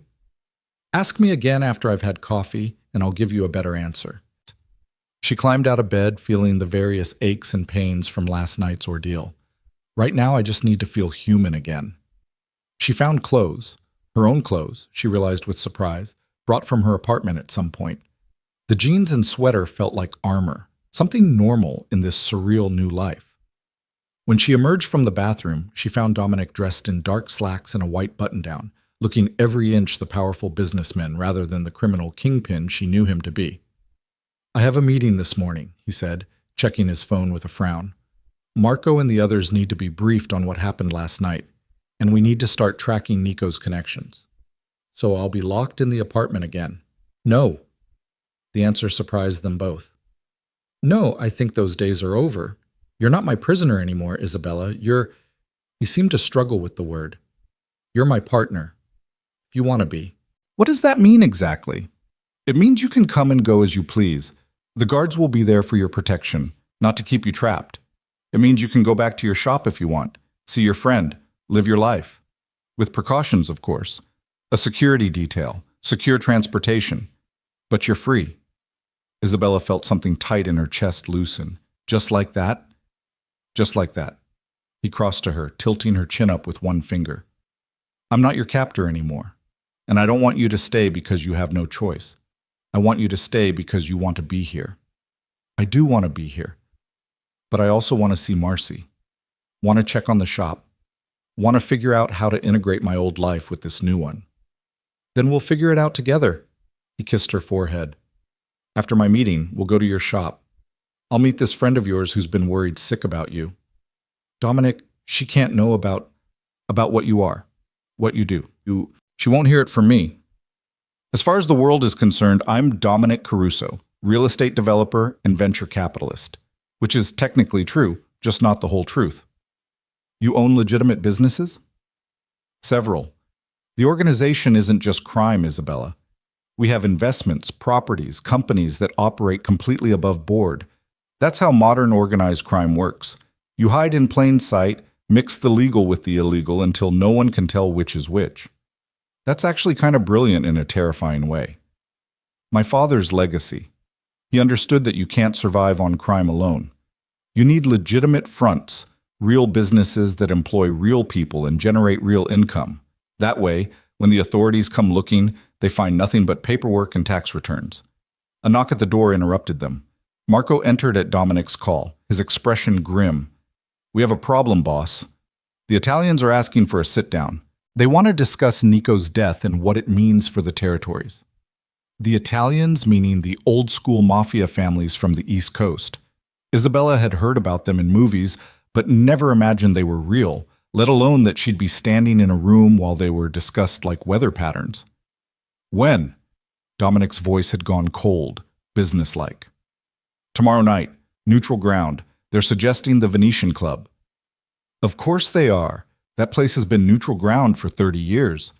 Dominic ran a hand through his hair, his mind clearly racing through implications and strategies. "Tell them I agree, but I choose my own security detail, and they keep their number to 5 men plus their boss." "Already done. They accepted the terms." Marco's eyes flicked to Isabella, uncertainty crossing his features. What about, she stays with me, here, with full security? Dominic's tone brooked no argument. I'm not taking any chances until we know who is backing Nico. Understood. Marco nodded and left, closing the door behind him. Isabella waited until he was gone before speaking. What's a sit-down? A meeting, a negotiation. The Italians control a lot of the East Coast operations, and they've been eyeing my territory for years. Nico's death might make them think I'm vulnerable, that now's the time to push. Dominic's expression was hard. I need to show them I'm not. How do you do that? By being calm, controlled, stronger than they expect. He pulled her close, seeming to need the contact. By showing them that Nico's betrayal didn't weaken me, it just removed a cancer from my organization. This world, Isabella said softly. It's all power plays and positioning, isn't it? At the highest levels, yes. Everything is about perception, about making your enemies think twice before moving against you. He touched her face gently, the tenderness stark against the coldness in his voice when discussing business. But you don't need to worry about that. That's my world, my problem. If I'm staying, it becomes my problem too. Not like this. I'll never ask you to be part of that side of things. But I already am. The moment I jumped in front of that bullet, I became part of it. Isabella pulled back to look at him directly. I'm not naive, Dominic. I know what you're going to that meeting to do. You're going to threaten them, or make deals, or do whatever it takes to keep your power. And I know that my being here, my being with you, makes me a target, makes me leverage. So don't protect me from the truth. I'd rather know what I'm dealing with. He studied her for a long moment, something like respect growing in his eyes. You're not what I expected. What did you expect? Someone who'd want to close their eyes to the ugly parts.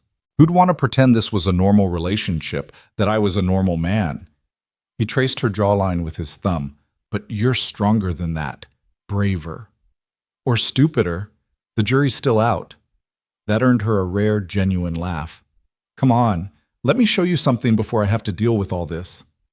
He led her through the apartment to a room she hadn't noticed before, hidden behind what looked like a wall panel. Inside was an office, not the study with the books, but a true command center. Multiple monitors lined one wall showing security feeds from various locations. A massive desk held several computers, and filing cabinets lined another wall. This is where I actually work, Dominic explained. The study is for appearances, for meetings with people who don't need to know the full extent of things. But this, he gestured around the room. This is where I run the organization. Why are you showing me this? Because you asked for honesty, for no more secrets. He pulled out a leather chair, gesturing for her to sit. This is who I am, Isabella. This is what my life looks like. And if you're going to be part of it, you should see all of it. Isabella sat slowly, looking at the screens showing warehouses, clubs, what looked like shipping containers at a dock. What am I looking at? My legitimate businesses. The real estate holdings, the shipping company, the nightclubs. He leaned against the desk, arms crossed. And if you look closer, the less legitimate ones. The gambling operations, the protection rackets, let's call them import-export businesses that don't exactly file proper customs paperwork. You're giving me a tour of your criminal empire. I'm showing you my life. All of it. No filters, no pretense. His eyes held hers. And then you can decide if you really want to stay. Isabella looked at the screens, at the evidence of Dominic's power and influence, at the scope of an organization that touched hundreds of lives and generated millions of dollars. She should be horrified, should be running for the door. Instead, she felt oddly calm. This was the truth, laid bare. No more wondering, no more suspecting, just reality, stark and uncompromising. I'm staying, she said finally, but I have conditions. That surprised him.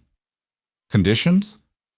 I won't be involved in the criminal side of things. I don't want to know details about the illegal operations. I'll be with you, support you, but I won't participate in or be complicit in crime. She stood, meeting his eyes.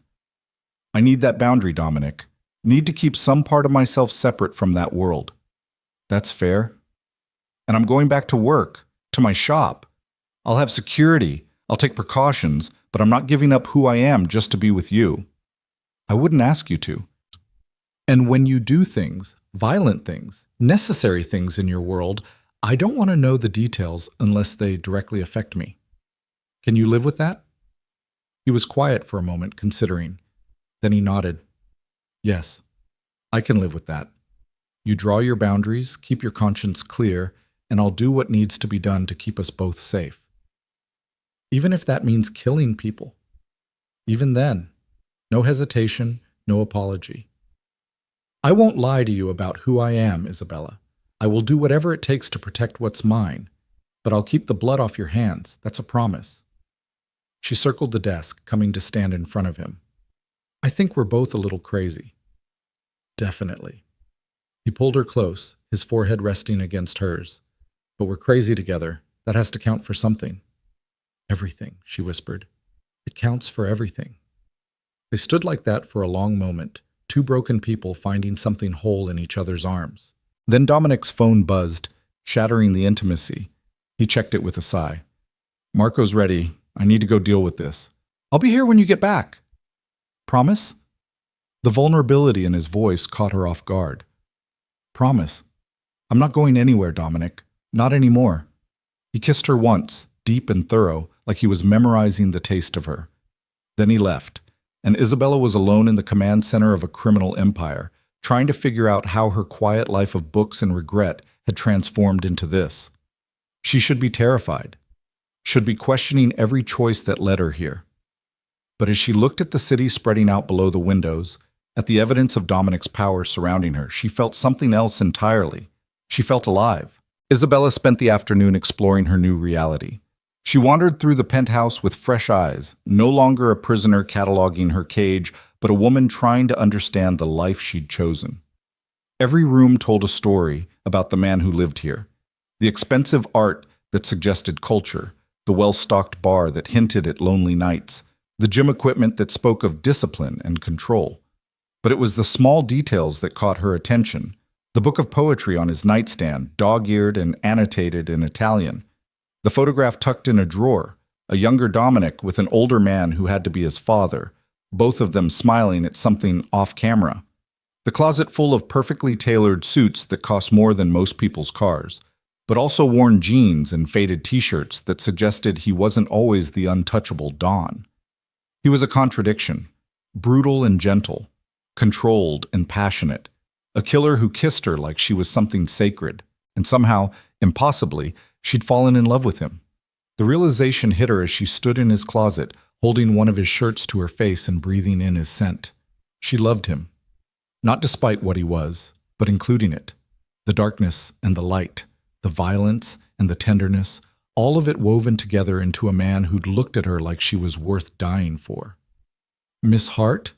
Elena's voice pulled her from her thoughts. The older woman stood in the doorway, her expression softer than usual. I made lunch. You should eat. Thank you, Elena.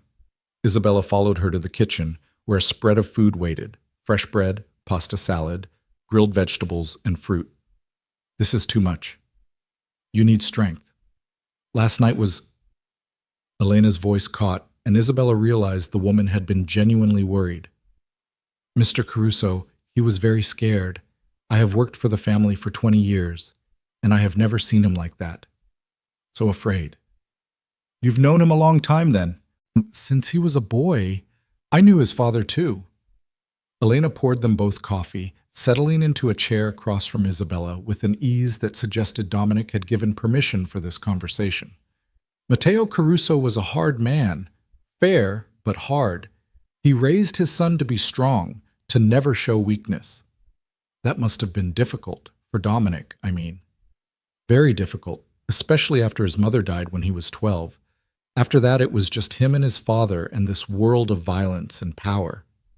Elena's eyes were distant, remembering. Matteo loved his son, but he loved the organization more. He wanted Dominic to be stronger than he was, harder, more ruthless.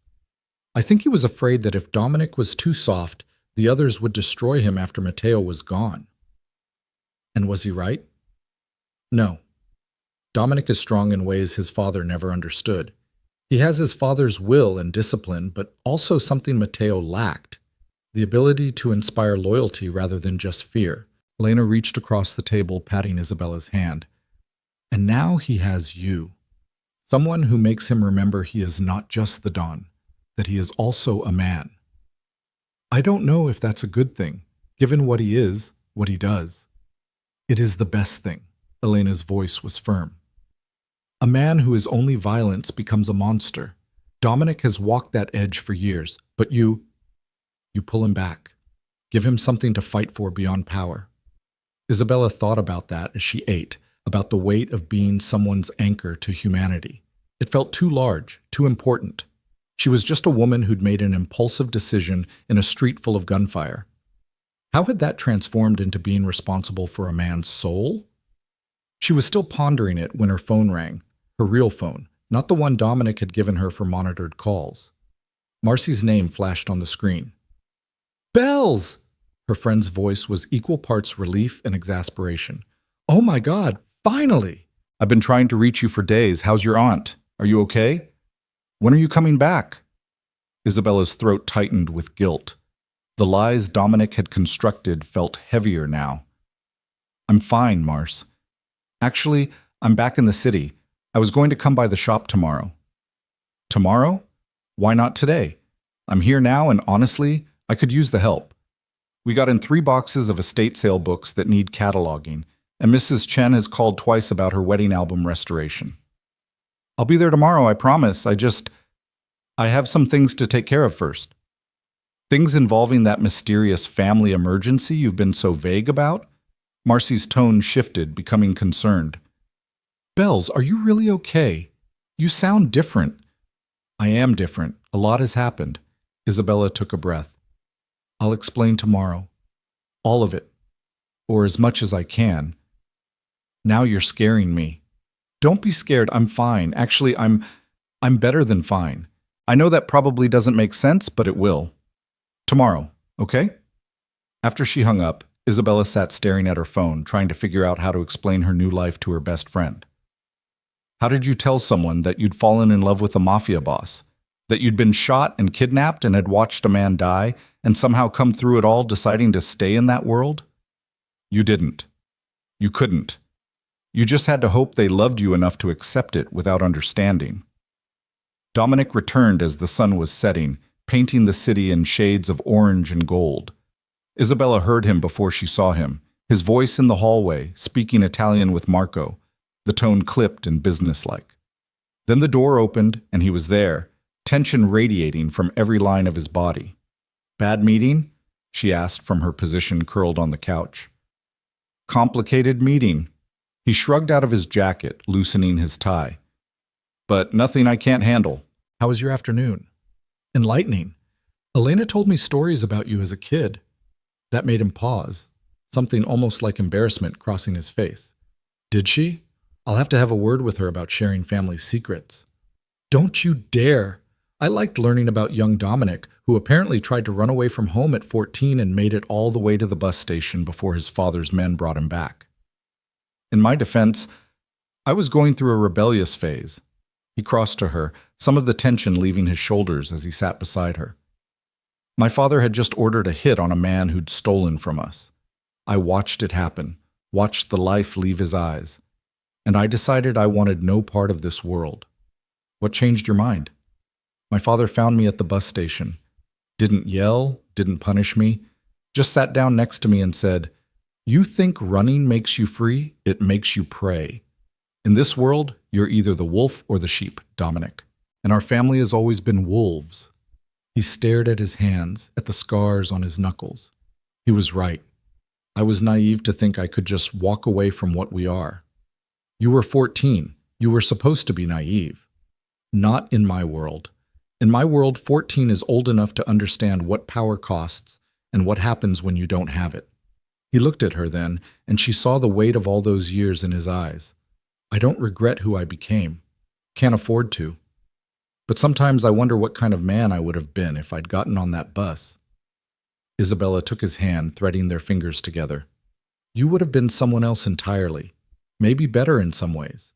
But you wouldn't have been the man who looked at a stranger and saw someone worth protecting, who built an empire but still reads poetry, who's capable of such violence but touches me like I'm made of glass. You see too much good in me, and you see too little. She shifted closer, her free hand coming up to cup his cheek. You're not a monster, Dominic. Monsters don't feel guilty about the lives they take. Don't question their choices. Don't try to protect people who throw themselves in front of bullets. I've done terrible things, Isabella, things that would make you run if you knew the details. Then it's a good thing I established that boundary, isn't it? I don't need to know every sin to love the sinner. The word hung between them. Love. She'd said it before, in the heat of the moment, but this was different. This was calm and clear and chosen. You loved me. He said it like he was testing the words, like he couldn't quite believe them. I do. God help me, I do. God left this neighborhood a long time ago. But there was wonder in his voice, and when he kissed her, it tasted like gratitude and disbelief and desperate hope. They lost themselves in each other for a while, the city lights twinkling beyond the windows, the world forgotten. When they finally broke apart, both breathing hard, Dominic pressed his forehead to hers. I need to tell you about tomorrow night, about the sit-down. Isabella's stomach tightened, but she nodded. Okay. The Italians want to discuss territory divisions. They're claiming that Nico's betrayal proves my organization is weak, that I'm losing control. They want me to cede them 3 neighborhoods in South Verona and access to the port operations. And you're going to refuse. I'm going to tell them to go to hell. His voice was hard. Those neighborhoods have been ours for 30 years. The port access controls half the shipping in and out of this city. Giving them up would be the same as admitting defeat. So what happens when you refuse? One of 3 things. They accept my answer and back down, which is unlikely. They try to negotiate for something smaller, which is more likely. Or they decide to take what they want by force, which would mean war. War. The word felt heavy on her tongue. Real war. With casualties and bodies, yes. Gang wars are ugly, Isabella. People die. Innocents get caught in the crossfire. Buildings burn. It's not like the movies. It's chaos and blood and economic damage that takes years to recover from. Can you avoid it? I'm going to try. But I won't give up what's ours out of fear. That would be worse than war. It would be slow death, one concession at a time, until we have nothing left. Isabella understood the impossible position he was in. Show weakness, and enemies would circle like sharks. Stand firm and risk a conflict that could destroy everything. There was no good answer, just the least bad option. What do you need from me? She asked quietly. Just to be here when I get back. To remind me why I'm fighting so hard to protect what we've built. He stood, pulling her to her feet. Come on, I want to show you something. He led her back to the office, the command center he'd shown her earlier. But this time he pulled up files on one of the computers, detailed reports with names and photographs and numbers that made her head spin. This is my organization. Everyone who works for me, from the street-level guys collecting protection money to the high-level operators managing the legitimate businesses. He scrolled through the files, and Isabella saw hundreds of names. Most of them are good people, Isabella. People with families, with kids in school, with mortgages and car payments and normal lives. They just happen to work in a business that exists outside the law. You're showing me this because if I give in to the Italians' demands, these people suffer. The neighborhoods they want, those territories employ 200 of my people. Their families depend on that income. And the port access controls supply chains for a dozen legitimate businesses that employ thousands more. So this isn't just about pride. It's about protecting people. It's always about protecting people. That's what my father never fully understood. Power isn't the goal, it's the tool. What matters is what you do with it. He closed the files, turning to face her. I'm telling you this so you understand that tomorrow night isn't just a pissing contest between old men. It's about protecting an organization that supports thousands of families, legal and otherwise. Isabella processed that, trying to reconcile the image of the violent criminal with the man who was genuinely concerned about employment numbers. Your world is more complicated than I thought. Most things are, when you look close enough. He pulled her close, his arms wrapping around her waist. But you need to understand what's at stake. If things go badly tomorrow, if the Italians decide to push, you'll be safest here, with Marco and a full security detail. You're trying to protect me again. Always. That's not going to change. He kissed her temple. But I also trust you to be smart, to take precautions, to listen when Marco tells you something isn't safe. I will. I promise. She pulled back to look at him. But Dominic? Come back to me. Whatever happens in that meeting, whatever you have to do, come back. Wild horses couldn't keep me away. They spent the evening in comfortable domesticity that felt surreal given the circumstances. Dinner at the massive dining table, just the two of them, talking about everything and nothing. Isabella told him about her favorite books, about the satisfaction of restoring something broken into something whole again. He told her about the legitimate side of his business, about properties he was developing and investments he was considering. For a few hours, they were just two people falling in love, and the violence and danger felt distant, theoretical. But reality came crashing back when Marco called late that night with news that changed everything. Isabella watched Dominic's expression harden as he listened, watched him transform from the man who'd been laughing at her story about a customer who'd brought in a cookbook held together with duct tape into the cold, controlled Don who ruled Verona's underworld. When? He asked. How many? Jesus. Okay. Lock down all the businesses on that block. I want eyes everywhere. And find out who ordered it. I don't care what it takes, Marco. Someone just declared war, and I want to know who. He ended the call and stood motionless for a long moment, his back to Isabella, his shoulders rigid with tension. What happened? She almost didn't want to know. One of our gambling operations was hit. 3 of my men dead, the place shot up, and a message spray-painted on the wall. He turned, and she saw fury in his eyes. The Italians didn't wait for the sit-down. They're making their move now. So there's going to be a war. There already is. He moved to his office, Isabella following. He pulled up security feeds and she saw the aftermath.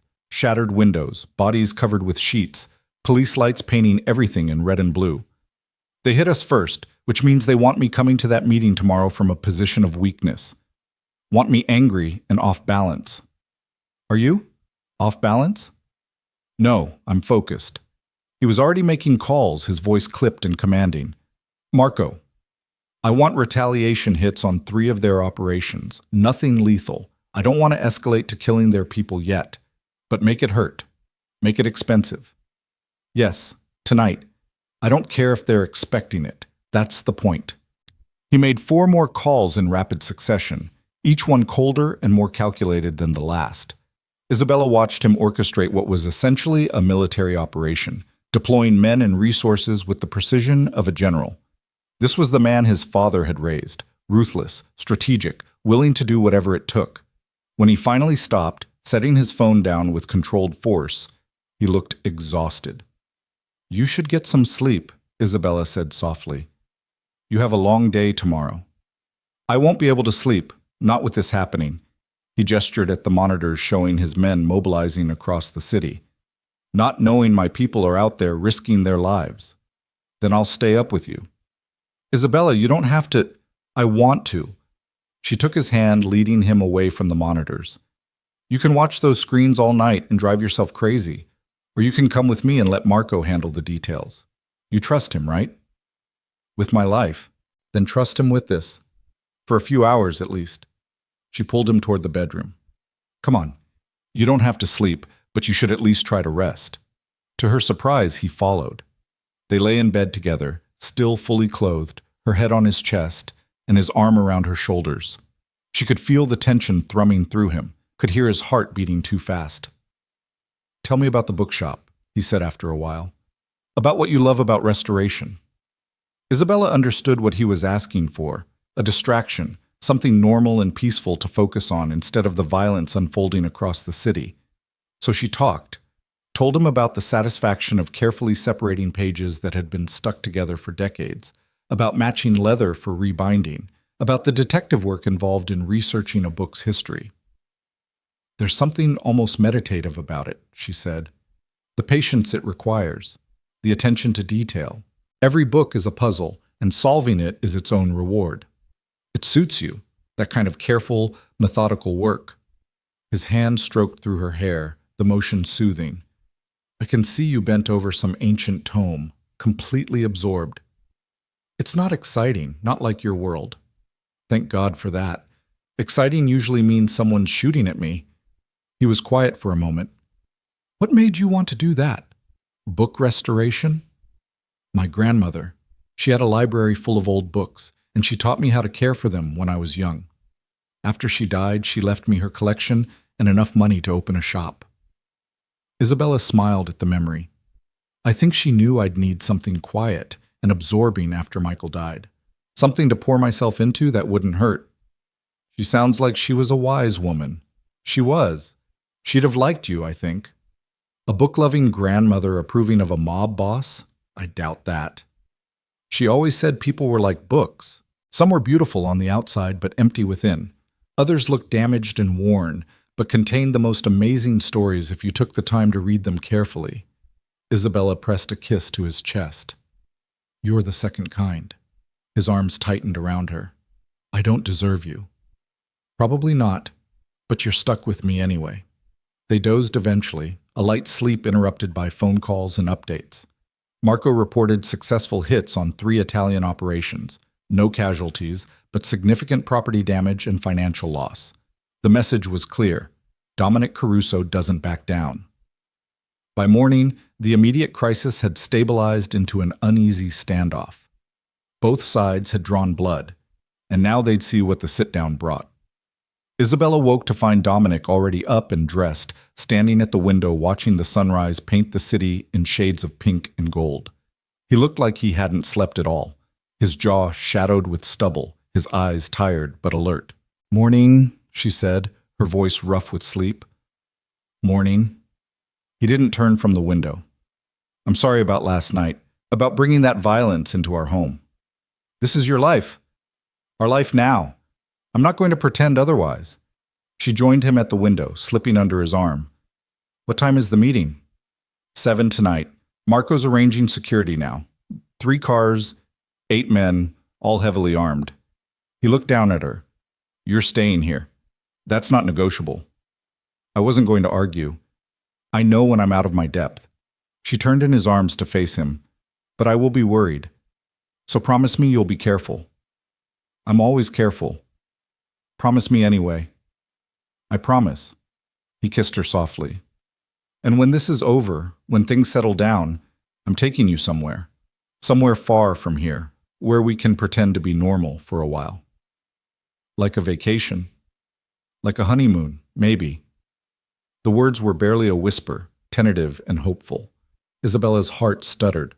Dominic, I'm not proposing. Not yet. Not while things are this chaotic. He cupped her face in his hands. But I want you to know that's where my head is. Where my heart is. I want forever with you, Isabella Hart. However much forever we can steal from this violent world. Tears pricked her eyes. I want that too. Good. Then we have something to fight for. He kissed her once more, deep and claiming, then pulled away. I need to go. Final preparations for tonight. I'll be here, waiting. She watched him leave, Marco falling into step beside him, and felt fear settle into her stomach like a stone. Tonight could change everything. Could end in peace or war, in Dominic coming home or not coming home at all. Isabella spent the day trying to distract herself. She called Marcy and rescheduled their meeting for the next day, claiming she'd caught a cold. She ate lunch without tasting it. She tried to read but couldn't focus on the words. Finally, as evening approached, she found herself back in Dominic's office, watching the security feeds like they might tell her something useful. Elena found her there, brought her tea she didn't drink, and sat beside her in companionable silence. He will be fine, the older woman said eventually. I have seen Dominic walk through fire and come out stronger. He is his father's son. That's what worries me. His father died in this world, didn't he? Yes, but Dominic is smarter than Matteo was, more careful, and now he has something his father never had, a reason beyond power to stay alive. Elena patted her hand. You give him that reason, so he will come home. Isabella wanted to believe it, needed to believe it, so she nodded and tried to have faith in the man she'd chosen to love. 7 o'clock came and went. Isabella watched the monitors, watched Dominic's convoy leave the building, 3 black SUVs moving through the city like sharks through water. She tracked their progress until they disappeared from her range of cameras, heading toward neutral ground and a meeting that would determine their future. Then there was nothing to do but wait. 8 o'clock came and went with no word. Isabella paced the penthouse like a caged animal, her phone clutched in one hand, willing it to ring. Elena had given up trying to get her to eat or rest and simply sat in the living room, her rosary beads clicking softly as she prayed in Italian. By 9 o'clock, Isabella's nerves were stretched to breaking. She kept imagining worst-case scenarios, Dominic walking into an ambush, the Italians deciding negotiation was pointless, gunfire erupting in what was supposed to be neutral ground. Her shoulder ached where the old bullet wound had healed, a phantom reminder of how quickly violence could erupt. At 9:30, her phone finally rang. Marco's name flashed on the screen. Is he okay? Isabella didn't bother with hello. He's fine. We're on our way back now. Marco's voice was tight with tension. But, Miss Hart, there's something you should know. The meeting didn't go well. Isabella's stomach dropped. What happened? The Italians weren't interested in negotiating. They made demands, and when the boss refused, their leader, Carlo Vitale, made threats. Said the hit last night was just the beginning. That either Dominic gives them what they want, or they'll take it over his dead body. So it's war. Not yet. The boss played it smart, told them they had 24 hours to reconsider, or he'd make their operations in this city impossible. He was calm, controlled, everything they didn't expect after last night's hits. There was a note of pride in Marco's voice. But yes, Miss Hart, if they don't back down, it's war. How long until you're back? 20 minutes? Maybe less. He paused. The boss asked me to tell you he's fine, that everything's under control. He didn't want you to worry. Too late for that, Isabella thought as she ended the call. She'd been worrying since the moment he'd left, and she wouldn't stop until she could see him with her own eyes, touch him, confirm that he was really safe. She stood at the window watching the street below, and exactly 19 minutes later, 3 black SUVs pulled up to the building. She watched Dominic emerge from the middle vehicle, surrounded by his guards, moving with that controlled grace that suggested nothing was wrong. But she knew him well enough now to see the tension in his shoulders, the way his jaw was set in that particular way that meant he was furious but containing it. She met him at the door. He walked in, saw her standing there, and something in his expression cracked. He crossed to her in 3 long strides and pulled her into his arms, holding her so tightly she could barely breathe. I'm okay, he murmured into her hair. I'm here. I'm okay. Marco told me what happened, about Vitale's threats. Of course he did. Dominic pulled back enough to look at her face, his hands framing her jaw. I'm sorry. I wanted to spare you the details. We agreed. No more protecting me from reality.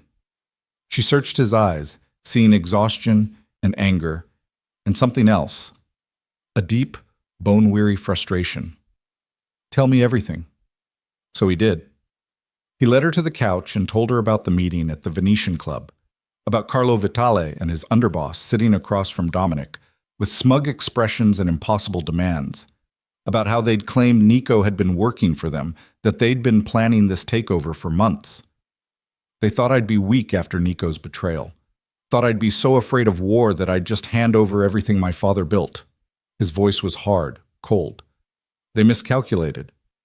So what happens now? Now I show them exactly what a mistake they made. He stood, moving to the window, his hands shoved in his pockets. I've got people working on finding their vulnerabilities, their suppliers, their protection rackets, their weak spots. When I strike back, it won't be random hits on gambling operations. It'll be surgical, devastating. I'm going to make them regret ever setting foot in my city. Isabella heard the promise of violence in his voice and felt that now familiar conflict, horror at what he was planning, mixed with understanding that in his world, showing mercy meant showing weakness. And weakness got you killed. How long do you think this will last, if it comes to actual war? Days, weeks maybe. He turned back to her, his expression grim. Wars are expensive, Isabella, in money, in men, in the attention they bring from law enforcement. Neither side wants a prolonged conflict, so it'll be brutal and fast, each side trying to hurt the other badly enough that they sue for peace. And the people who get hurt in the crossfire? The innocents? I'll do everything I can to minimize that, but I can't promise there won't be collateral damage. There always is. His voice gentled. Which is why I need you to stay safe. Stay here, or if you absolutely have to go out, take a full security detail. No exceptions. For how long? Until this is over, however long that takes. He came back to her, kneeling in front of the couch so they were eye level. I know you wanted to go back to your shop, wanted to see Marcy. But Isabella, these people have already shown they're willing to kill my men. If they found out about you, if they realized how much you mean to me, I'd be leverage, I know. She touched his face, feeling the stubble rough under her palm. I'll stay put. I'll be careful. But Dominic, you have to promise me something too. Anything. Don't let this consume you. Don't let the need for victory turn you into someone you're not. She saw him start to protest and pressed her fingers to his lips. I know you have to be ruthless. Have to be the Don, the leader, the man who makes hard choices. But don't forget to be the man who reads poetry and shows me old photographs and kisses me like I'm precious. Don't let Vitale take that away. His eyes closed, and when he spoke, his voice was rough. You're asking me to be two different people. I'm asking you to be whole.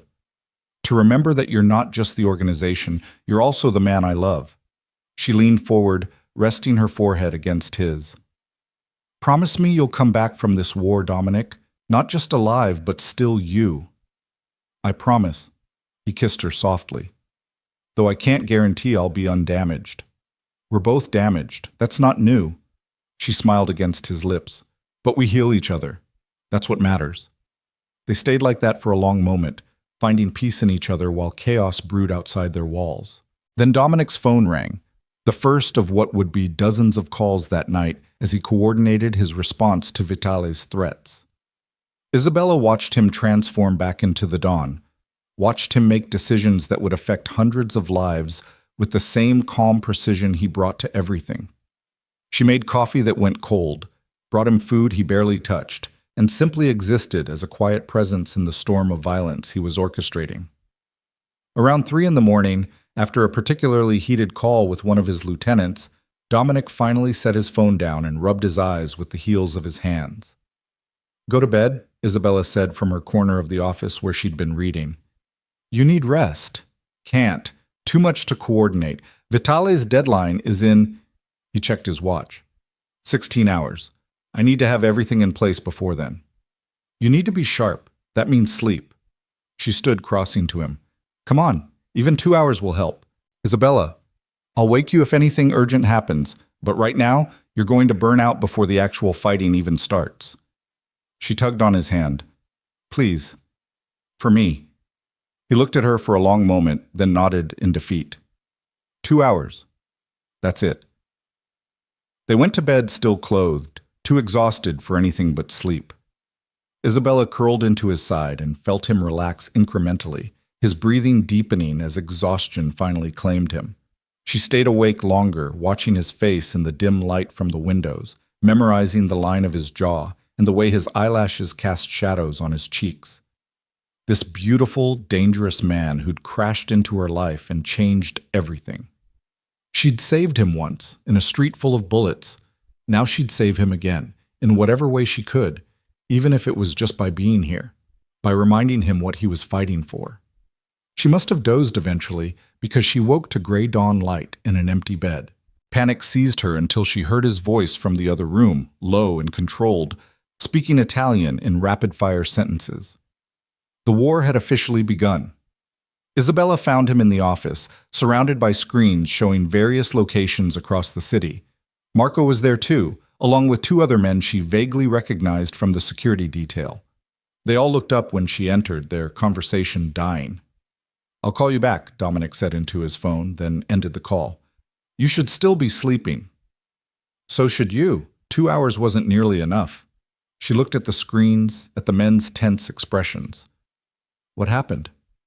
Vitale made his move an hour ago. Hit 3 of our locations simultaneously, 2 warehouses and a social club. No casualties on our side, but significant property damage. Dominic's voice was ice cold. He's trying to provoke me into a hasty response. And are you going to respond hastily? No, I'm going to respond precisely. He gestured to one of the screens showing a nondescript building.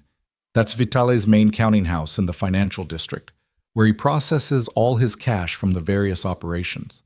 My people have been watching it for 3 days. We know their security, their routines, their vulnerabilities. You're going to hit it. I'm going to empty it. Every dollar, every ledger, every piece of evidence of how he moves money. And then I'm going to make sure the IRS gets an anonymous tip about undeclared income. He smiled, and it was predatory. Vitale can survive a gang war. He can't survive a federal investigation. Isabella understood the brilliance of it. Violence met with strategy. Force met with intelligence. This was Dominic at his best, using every tool available, not just the obvious ones. When? She asked. Tonight, after dark. Marco's team will handle the logistics while I take a meeting with some of Vitale's allies who are having second thoughts about this war. He looked at her, and some of the coldness left his expression. It's going to be a long day. Are you okay with that? Are you asking permission to work? I'm asking if you'll be okay here, essentially alone, while I'm out risking my life. He said it bluntly, without softening the reality. No, I won't be okay. I'll be terrified every second you're gone. She crossed to him, aware of the other men watching but not caring. But I'll survive it, because I trust you to be smart and careful and to come back to me. So go. Do what you need to do. I'll be here. He kissed her in front of his men, claiming and tender all at once, then pulled away. Keep your phone on. I'll text you updates when I can. Then he was gone, taking Marco and half the security detail with him, leaving Isabella in the penthouse with 2 guards outside and nothing to do but wait and worry. The day crawled by with agonizing slowness. Isabella tried to distract herself. She called Marcy and postponed their meeting again, claiming her cold had gotten worse. She attempted to read but couldn't focus. She even tried to work on a book restoration she'd brought from the shop, but her hands were too unsteady. Finally, she gave up and just sat in the office, watching the security feeds and waiting for news. Elena brought lunch and dinner, both of which Isabella barely touched. The older woman didn't comment, just sat with her for a while, her presence a comfort. As darkness fell, Isabella's phone buzzed with a text from Dominic. Phase 1 complete. Meeting went better than expected. 3 of Vitale's allies are pulling out. He's weaker than he knows. Relief flooded through her, followed immediately by renewed anxiety. Phase 1 was complete, but Phase 2, the counting house hit, was still to come. That's where the real danger lay. Another hour passed, then another. Isabella's nerves were screaming by the time her phone rang at 10:30. It's done! Dominic's voice was tight with controlled excitement. We got everything. Cash, ledgers, computer servers. Vitale's financial operations are crippled, and the feds are getting a very detailed package tomorrow morning. Are you okay? Is anyone hurt? 2 minor injuries, nothing serious. We're heading back now. He paused. Isabella, this changes everything. Vitale can't fight a war on 2 fronts, against me and against federal investigators. He'll have to sue for peace or risk losing everything. So it's over? Not yet. But soon. Very soon.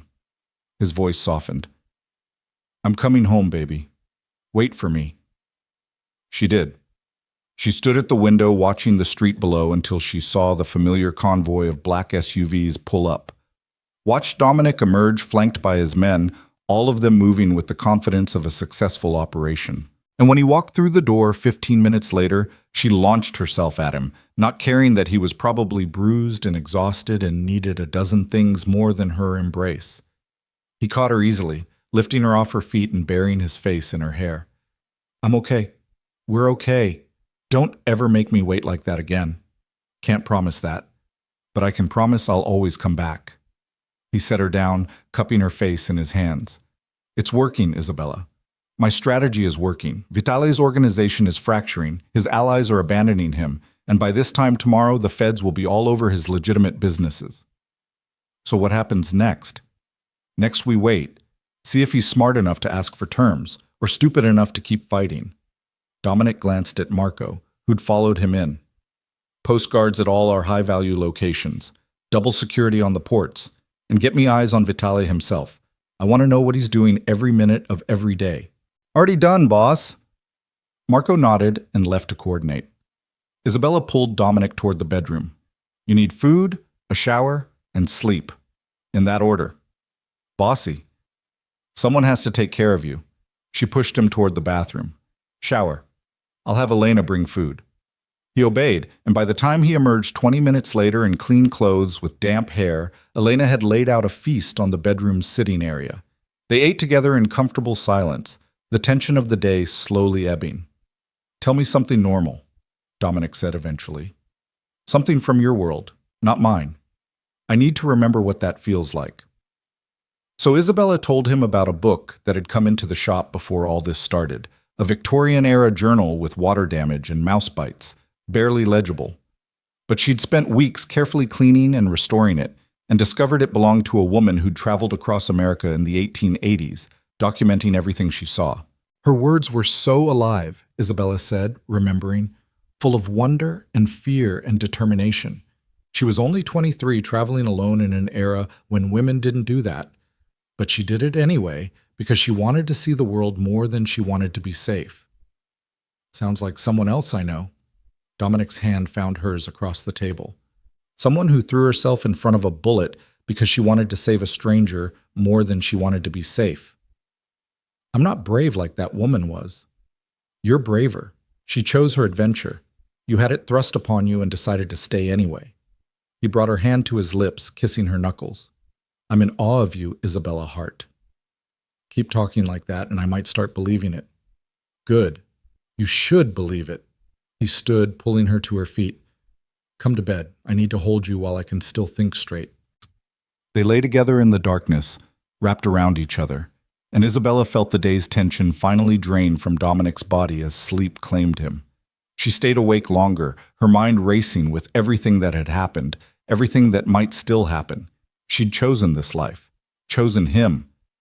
And despite the fear and uncertainty, despite knowing that tomorrow might bring more violence, more danger, more impossible choices, she didn't regret it. This was living, raw and real and terrifying, but living nonetheless.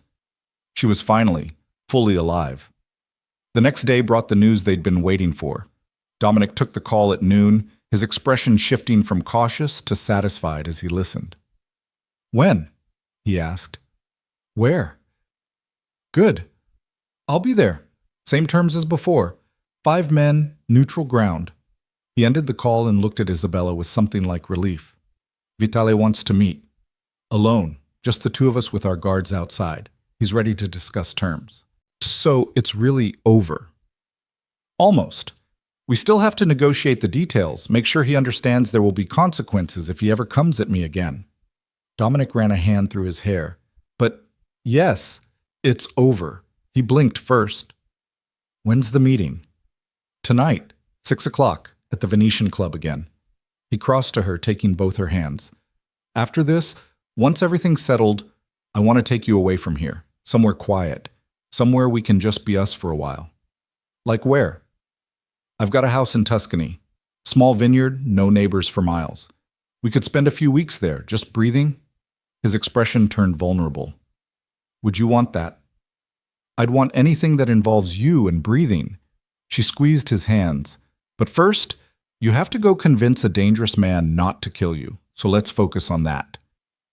The meeting that evening was anticlimactic in the best possible way.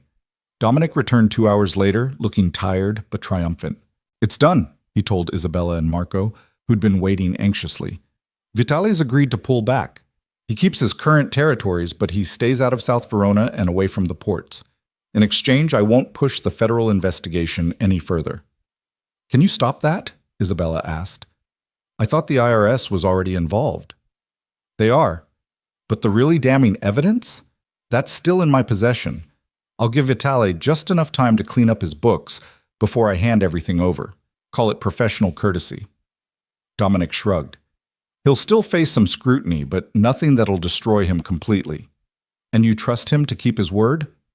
I trust him to value his own survival. And he knows now that I have the resources and the will to destroy him if he crosses me again. Dominic pulled her close. It's over, Isabella. Really over. She wanted to believe it. Wanted to trust that the danger had passed, that they could finally build something resembling a normal life. But she'd learned enough about his world to know that peace was always temporary, always fragile. What are you thinking? Dominic asked, reading her expression.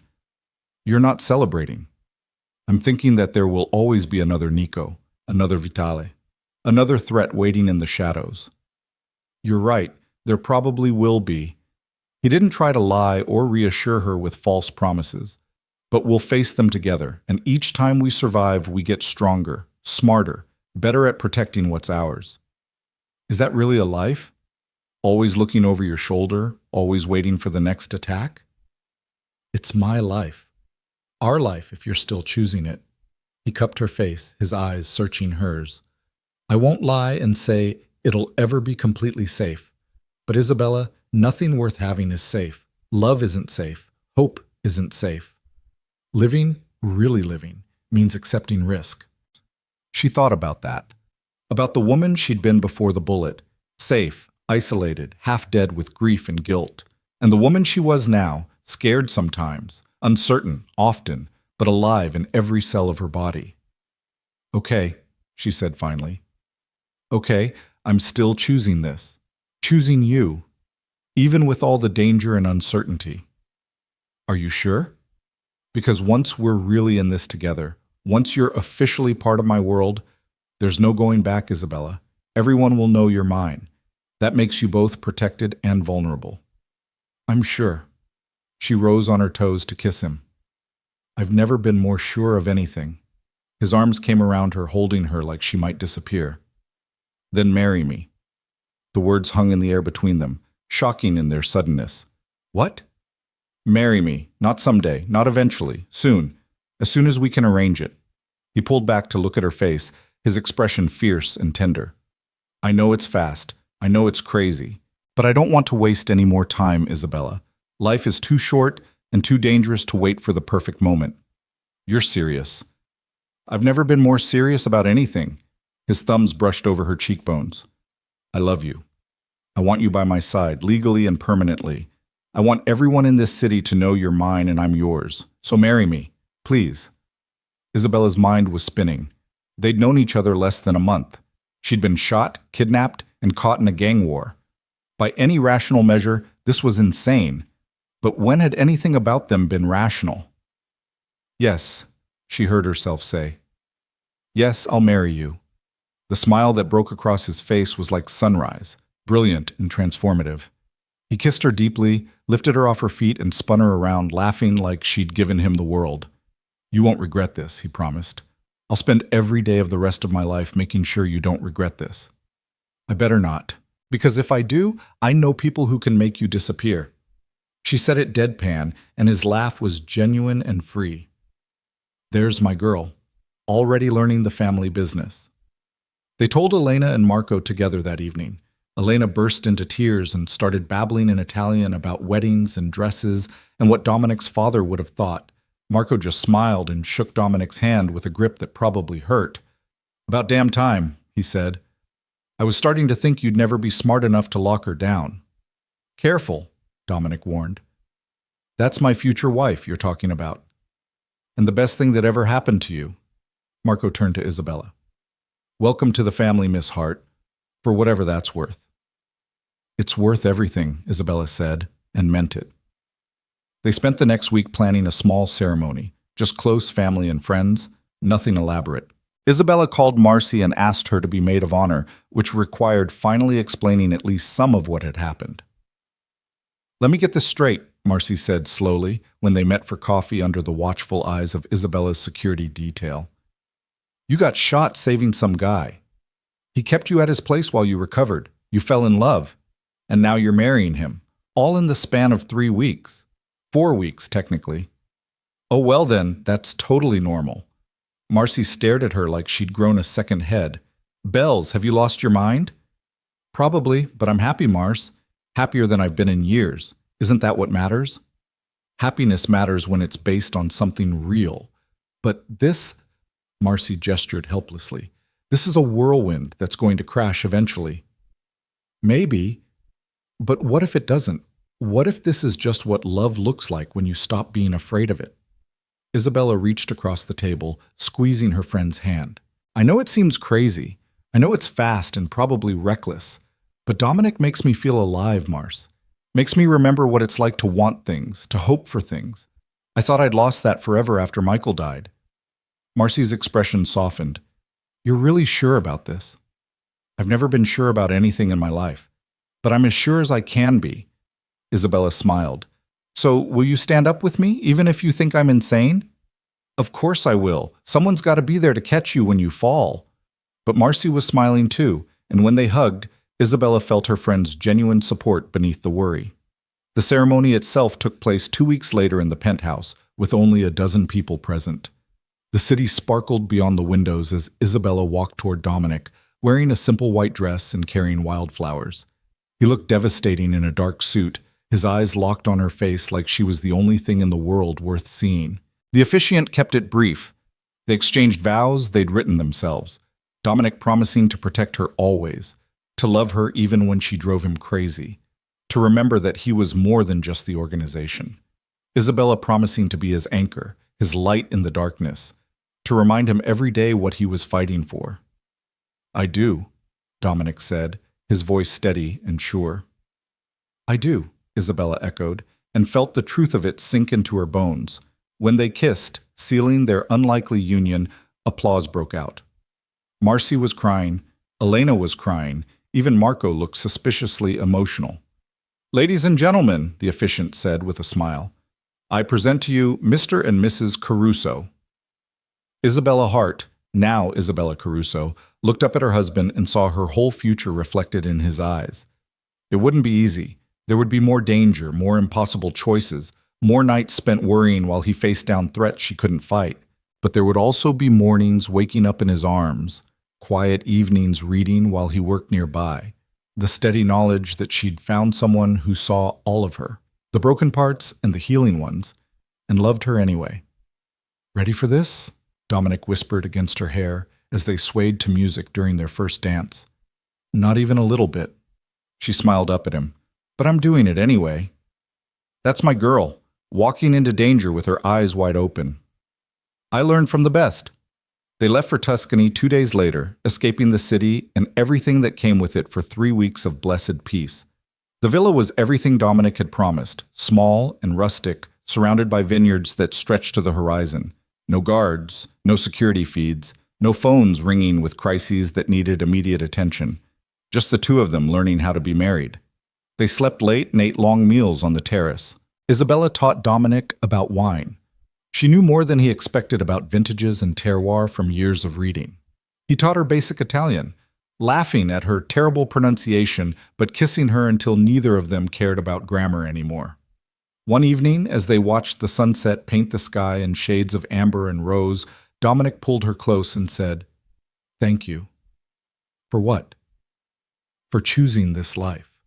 For choosing me, even knowing what it costs. His arms tightened around her. I don't deserve you, Isabella, but I'm going to spend the rest of my life trying to. You already do. She turned in his embrace, cupping his face in her hands. You gave me back my life, Dominic. Reminded me what it means to be alive instead of just existing. That's worth more than all the danger and uncertainty combined. I love you. He said it like a vow, like a prayer. God, I love you. I love you too. She kissed him as the sun dipped below the horizon, as the stars began to emerge overhead, as the world around them faded to nothing but this moment, this man, this choice she'd made to step into the fire and let herself burn. They returned to Verona changed, stronger, more sure of each other and what they were building together. Isabella reopened her bookshop, though now it came with discreet security and regular visits from Marco checking in. Dominic continued running his organization, but with a new focus, consolidating legitimate operations, reducing the violent elements, building something that might last beyond his lifetime. It wasn't perfect. There were still late-night calls about problems that needed handling. Still days when Isabella saw the weight of his responsibilities crushing down on him. Still moments when fear crept in and she wondered if today would be the day someone came for him and succeeded. But there were also mornings tangled in silk sheets, laughing at nothing. Quiet evenings in the shop while she worked and he read, content just to be near each other. Dinners with Marcy and Elena where they felt almost normal, almost like any other couple building a life together. 6 months after their wedding, Isabella discovered she was pregnant. She told Dominic over breakfast, watching his face cycle through shock, fear, and then pure joy so bright it nearly blinded her. "A baby," he breathed, his hand coming to rest on her still flat stomach. "We're going to have a baby. Are you happy?" She needed to hear it, needed to know this was something he wanted. Happy doesn't begin to cover it. He pulled her into his lap, his face buried in her neck. Terrified, thrilled, overwhelmed. But yes, happy. So damn happy. Good. Because I'm all of those things too. She ran her fingers through his hair. This wasn't planned. Probably isn't the smartest timing given your world. Our world, he corrected. And it's perfect timing because there's never a perfect time. We'll figure it out. Make sure our child is safe and loved and knows they came from something real. Their daughter was born on a spring morning, screaming her way into the world with her father's dark eyes and her mother's stubborn chin. They named her Sophia Marie, Sophia for Dominic's mother, Marie for Isabella's grandmother. She was perfect and terrifying and changed everything all over again. Dominic held his daughter with hands that had ended lives, stared down at her tiny face, and wept. Isabella watched him promise this new life that he'd protect her, that he'd be better for her, that he'd build a world where she could grow up safe, even if he had to tear down empires to do it. And she believed him. Because if there was one thing the past year had taught her, it was that Dominic Caruso kept his promises. That beneath the violence and power was a man who loved fiercely and completely, who would move heaven and earth for the people he claimed as his. Years passed. Sophia grew from a baby into a toddler into a bright-eyed girl who loved books like her mother and had her father's strategic mind. The organization evolved, becoming more legitimate with each passing year as Dominic slowly shifted focus from crime to business. It was a long process. You couldn't just walk away from that world. But he was doing it, step by careful step, building something cleaner for his daughter to inherit if she chose. Isabella watched him change, watched the hard edges soften incrementally without losing the core strength that made him who he was. He was still dangerous when he needed to be, still commanded absolute loyalty from his people. But he was also a father who read bedtime stories, and a husband who remembered to bring home flowers for no reason, and a man who'd found redemption in the love of a woman who'd thrown herself in front of a bullet for a stranger. On their 5th anniversary, they returned to Tuscany, this time with Sophia, who ran through the vineyard shrieking with joy while her parents laughed. That night, after their daughter was asleep, Isabella and Dominic sat on the terrace under the stars, hands entwined, comfortable in the silence. "Do you ever regret it?" Dominic asked eventually. "That night in the street, jumping in front of that bullet, choosing this life?" Isabella thought about it honestly. Thought about the fear and danger and impossible situations she'd faced. Thought about the parts of Dominic's world that still made her uncomfortable. The violence she couldn't quite reconcile with the man she loved. But then she thought about Sophia sleeping peacefully inside. About mornings in bed with sunlight streaming through windows. About the way Dominic still looked at her like she was the most precious thing in his world. About feeling alive and valued and loved so completely, it sometimes took her breath away. "No," she said finally. "Not for a single second. You? I regret that you got hurt. That bullet was meant for me." His thumb traced over the scar on her shoulder, barely visible now but still there. But the rest of it, falling in love with you, building this life together? Never. Not ever. Good answer. She leaned into him, content and whole in a way she'd never imagined possible. Though I still think we're both a little crazy. Definitely crazy. He kissed the top of her head. But we're crazy together, and that makes all the difference. They sat there as the night deepened around them, two broken people who'd found each other in the chaos and decided to make something beautiful from the wreckage. It hadn't been easy. It hadn't been safe, but it had been real and alive and worth every moment of fear and uncertainty. Isabella had saved a stranger's life in a street full of bullets, and that stranger had saved her right back, not from death, but from the slow, quiet dying that came from living in fear and guilt and isolation. Together, they'd built something impossible, something that shouldn't work but did anyway, because they'd chosen each other every day, even when it was hard. Especially when it was hard. The stars wheeled overhead, the vineyard whispered in the breeze, and inside the villa, their daughter dreamed of stories yet to be told.